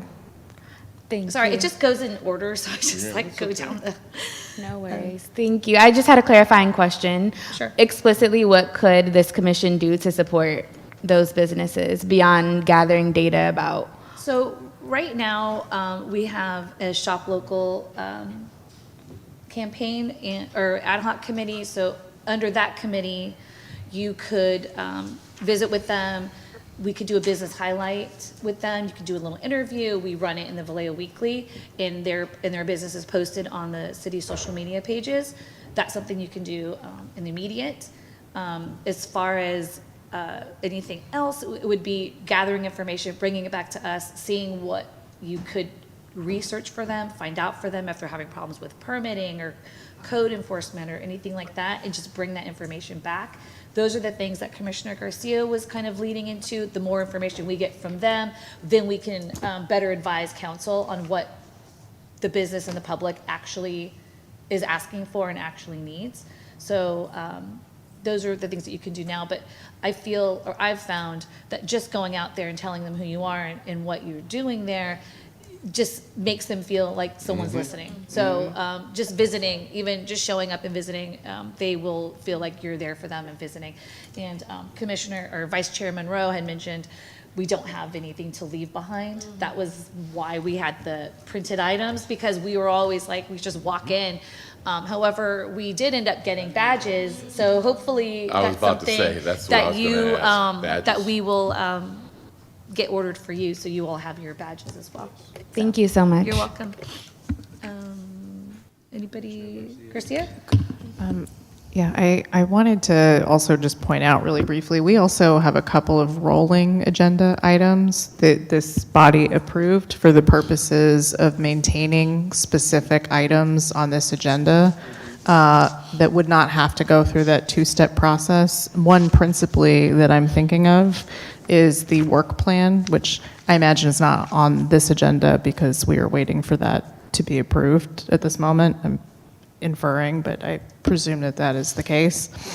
So that's an example of a rolling agenda item, and I would encourage my colleagues to think about things particularly that we might need to regularly discuss, maybe at every meeting since we're only meeting once a month, and actions that we might want to take every meeting since we are only congregating once a month.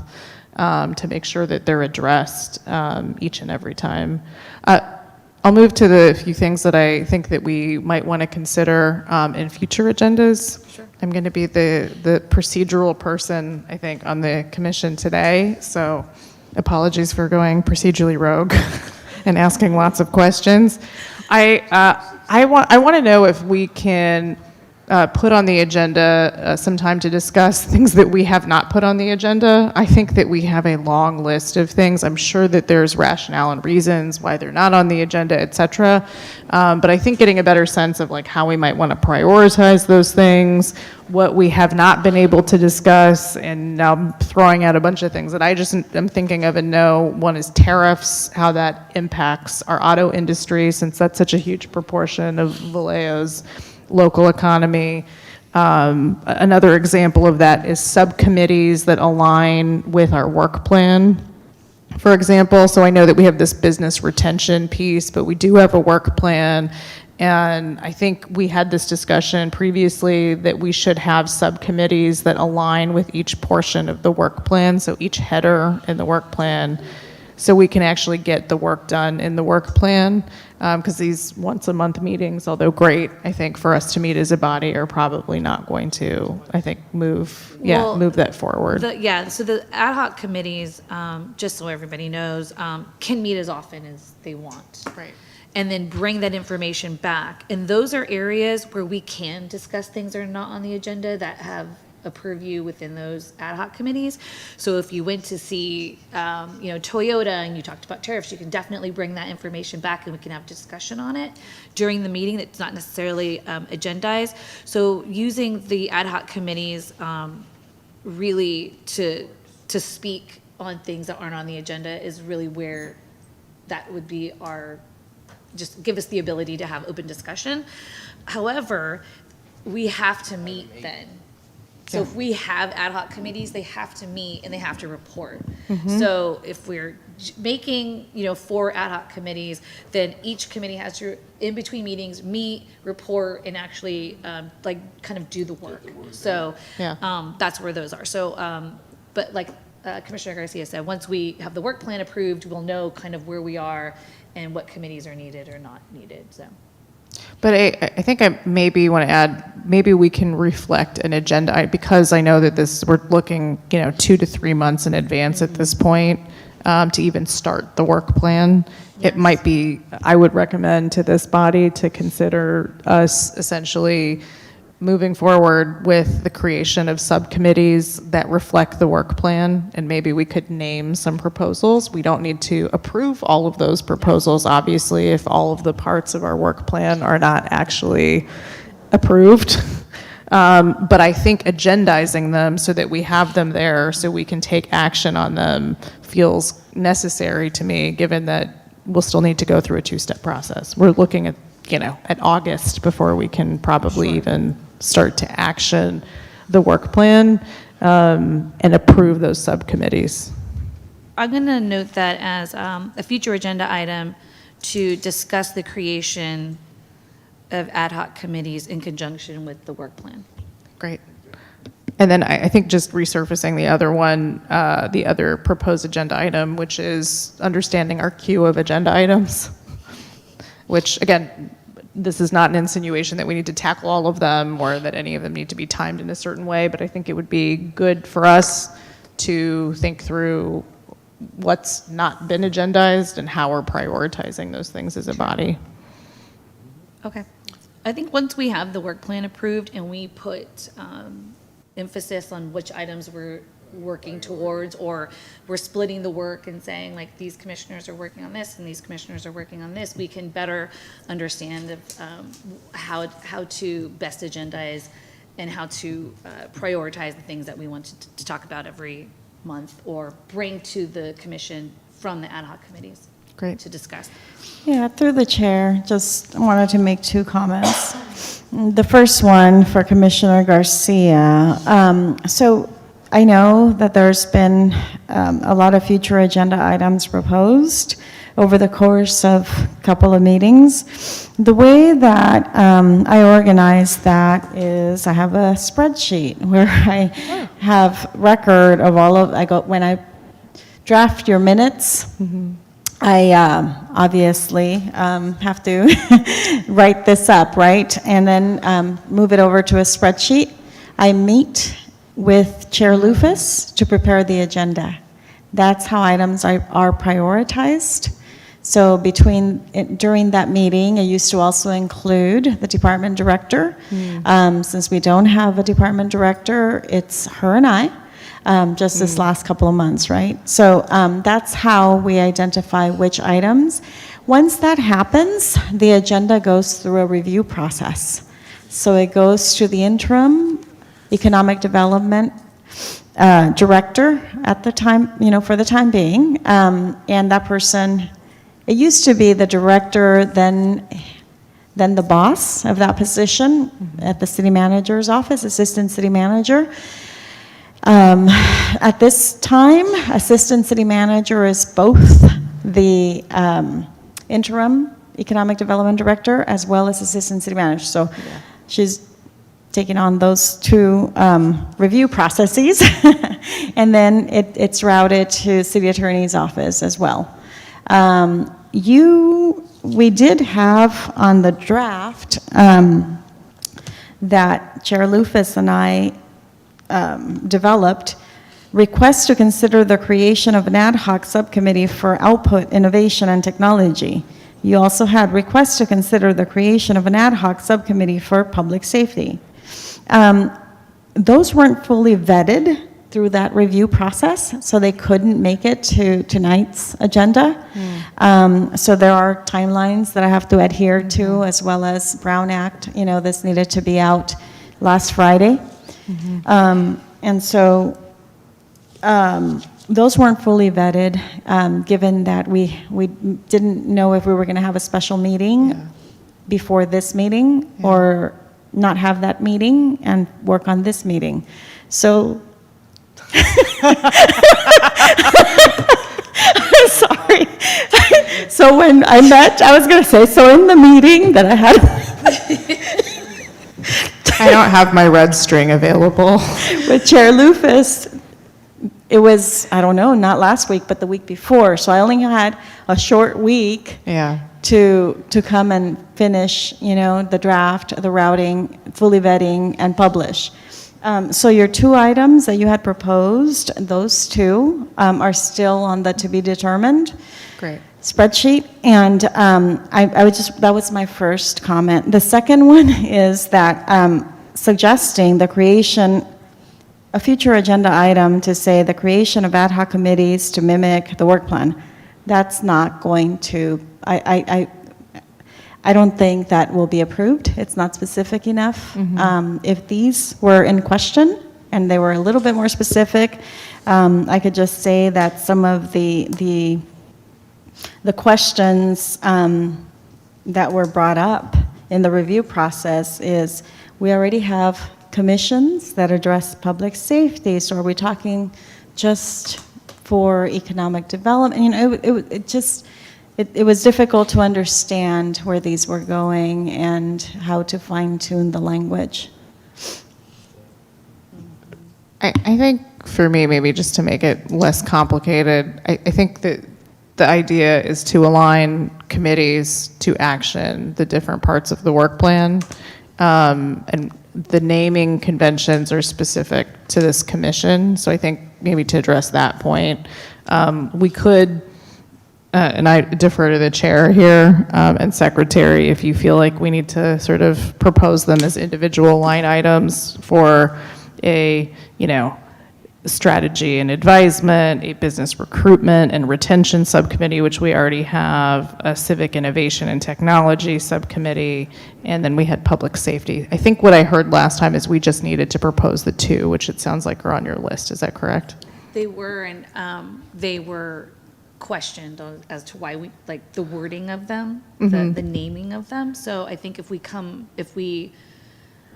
of change the naming of the subcommittees to be specific to our work plan, but also not sound like other commissions, like public safety and like innovative, like technology.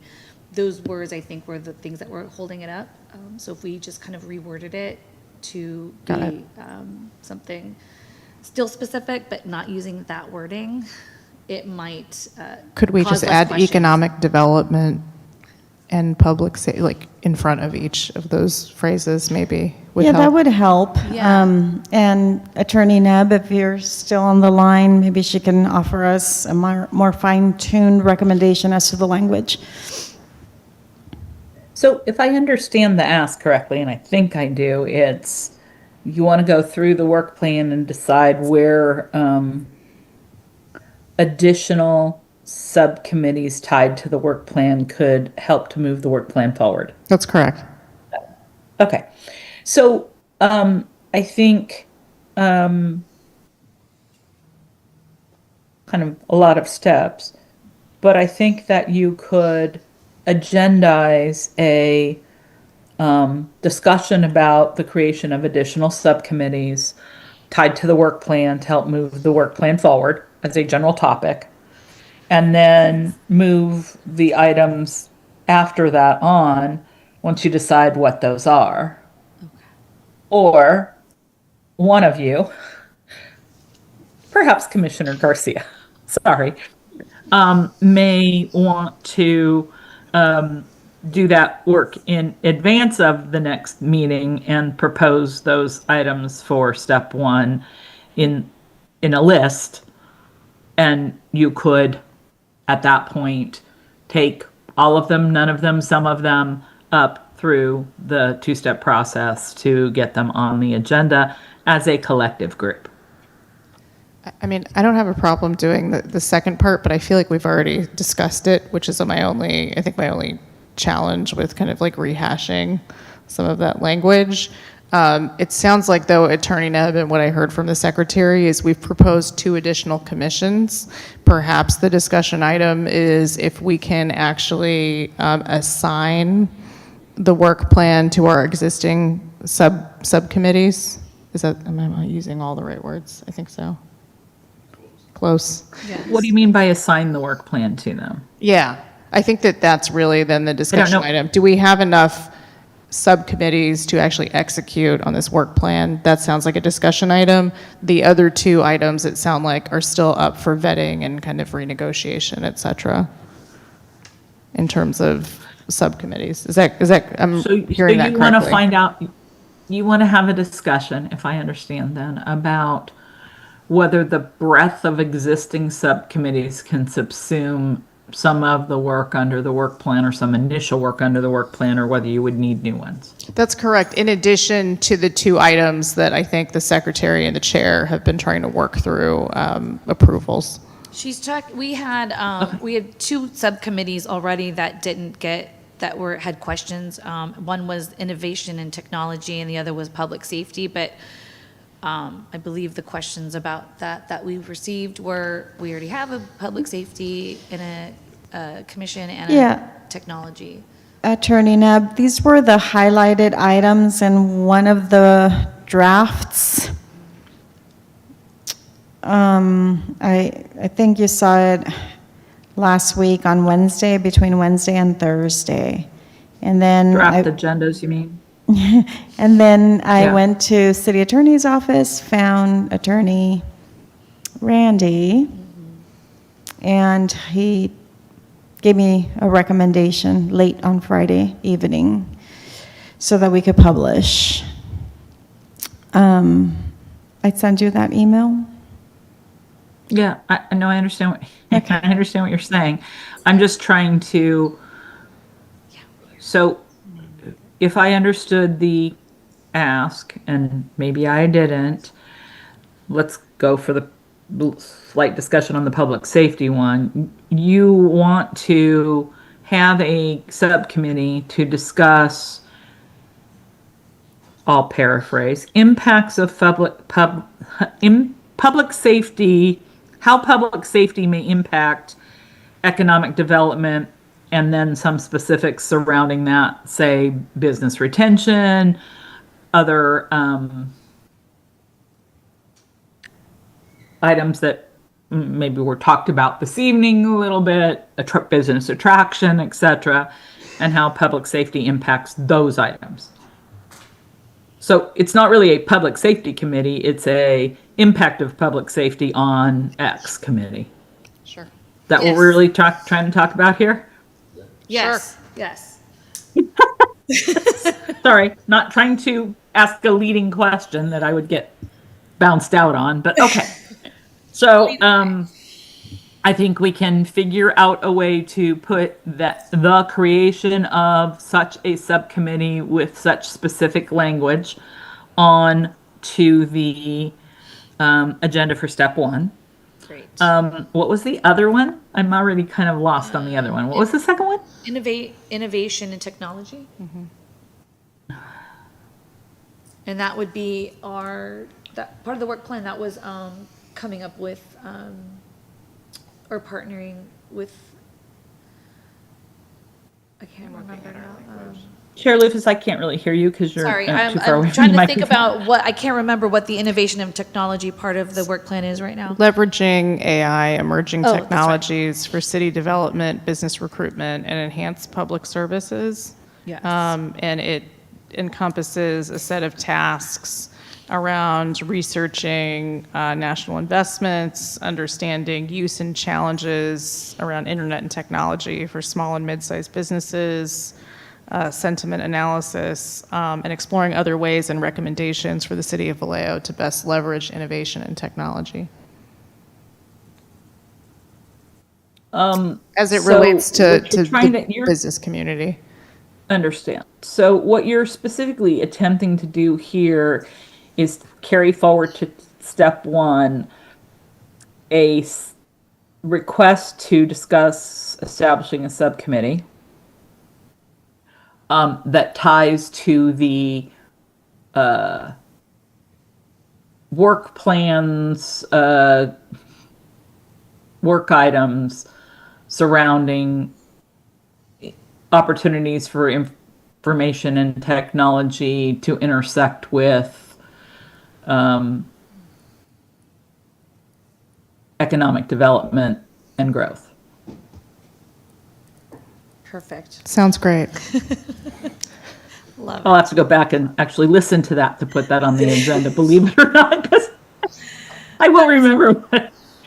Okay, Chair so I Lucas, can see just- that has enough detail in it to be something that could be on the agenda and be discussed at a step one. Okay, great. And then you maybe want to also discuss other opportunities generally, like where are the other opportunities that you might want to carry forward to step one, or do you just want to do that and bring 2 more forward later after you've dealt with these 2?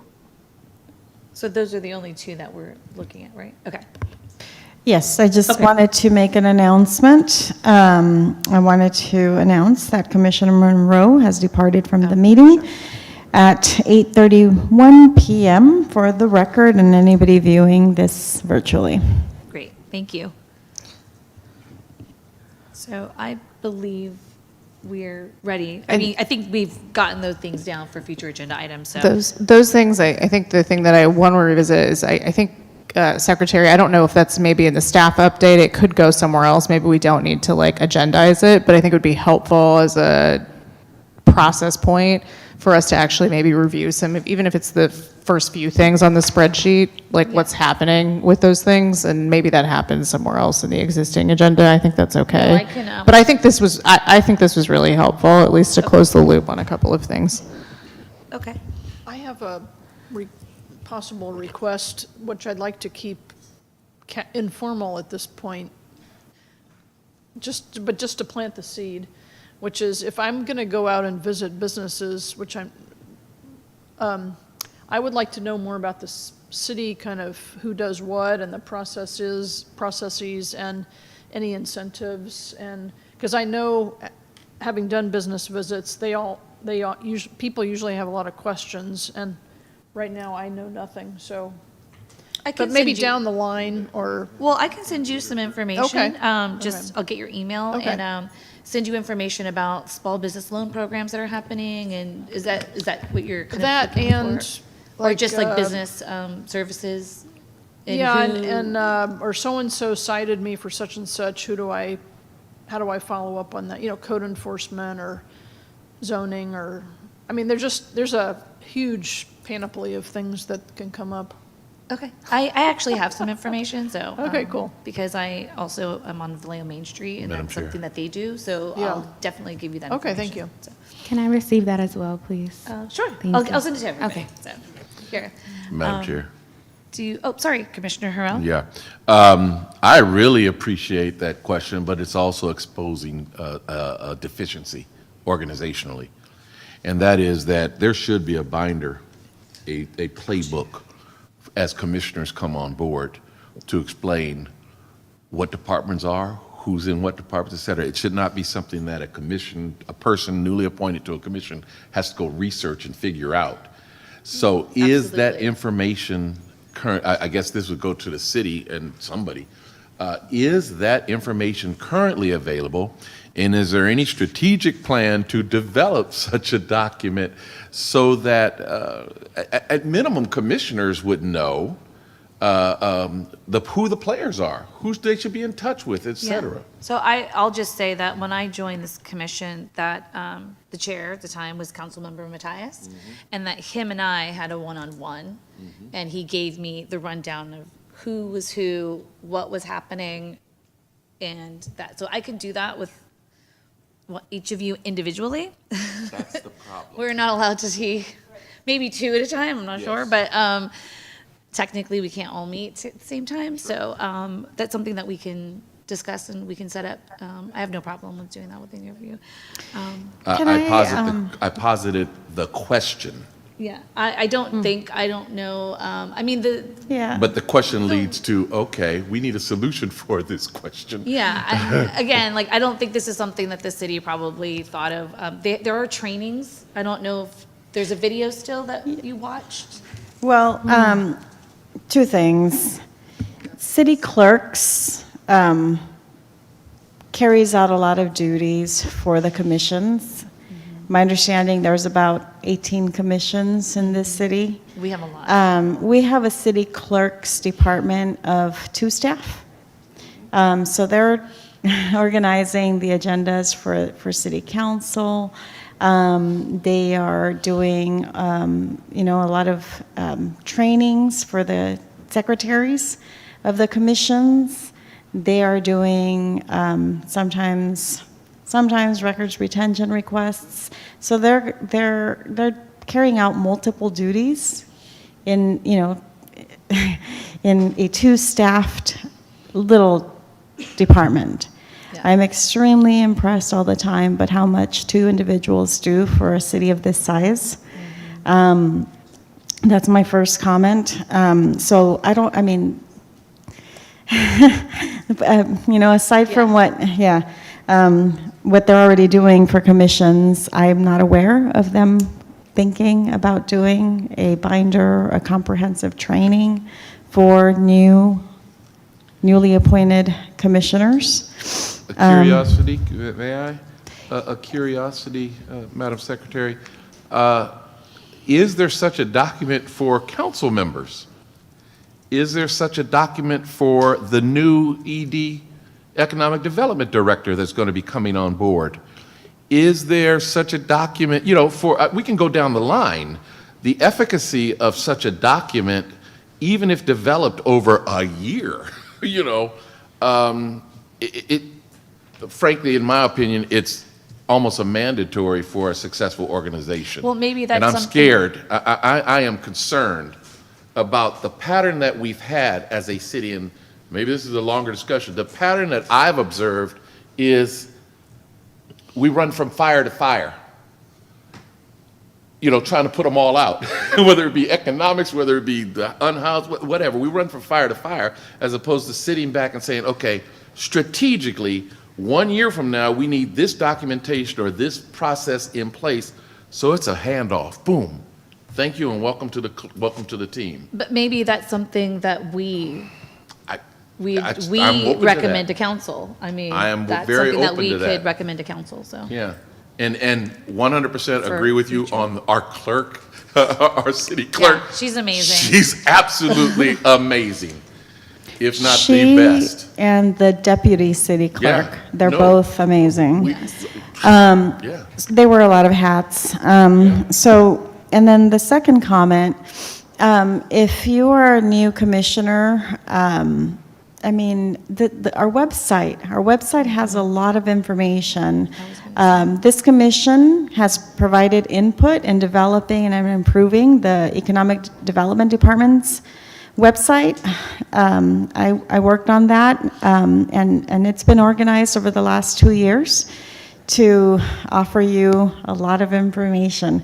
So I would start there, and then also the budget books, the city's budget books. If you want to learn a city and how many departments, what the functions are of the departments, the accomplishments, how much funding they have annually, how many staff they have, and understand the internal operations of some of the departments. I think the budgets, the annual budgets, you can study those and gain very good insight into an organization. Thank you. Commissioner Gonzalez? I don't know if okay. I have to press it again. I circling back to what Commissioner Harrell mentioned, I think it's the formality of offering commissioners that are coming in and perhaps don't have that expansive economic experience. I think, and with all due respect for you, looking at the things that you had mentioned, whether it's the budget or the economic plan, you're looking at them from an expert's view. Whereas if, commissioners coming on, it is not our profession per se, being in that space constantly. And so for us, it's going to be sort of navigating through some unknowns or, and looking at figures and graphs and, different things that we're going to interpret with our level of knowledge. And so I would like to mention that I think it would be a service to future commissioners to have an onboarding process where it's not only for us to submit a set of forms, Form 700 and the trainings, so that we can comply with what is required, but so that we can do a service to people who serve on any commission to make sure that we equip them and that we provide them with a formality, a structure that, we know that we're going to be functioning under. So just some thoughts. I think this is a great discussion. I think that's something that we could actually develop as a commission for future commissioners. But in addition, having the budget to do trainings and doing those trainings will really give you the education you need and to see exactly what we're doing and why we're doing the things that we're doing. So I think I will give the commissioners all the new dates so that you can see if that's something that you would like to attend. And we still technically have budget that if you wanted to attend, I believe we could still just sign up because that's a rolling item. So hopefully that's true. Okay. Item 13, do we have any announcements or community outreach reports from commissioners? So none, and that brings us to adjournment at 8:45. Thank you.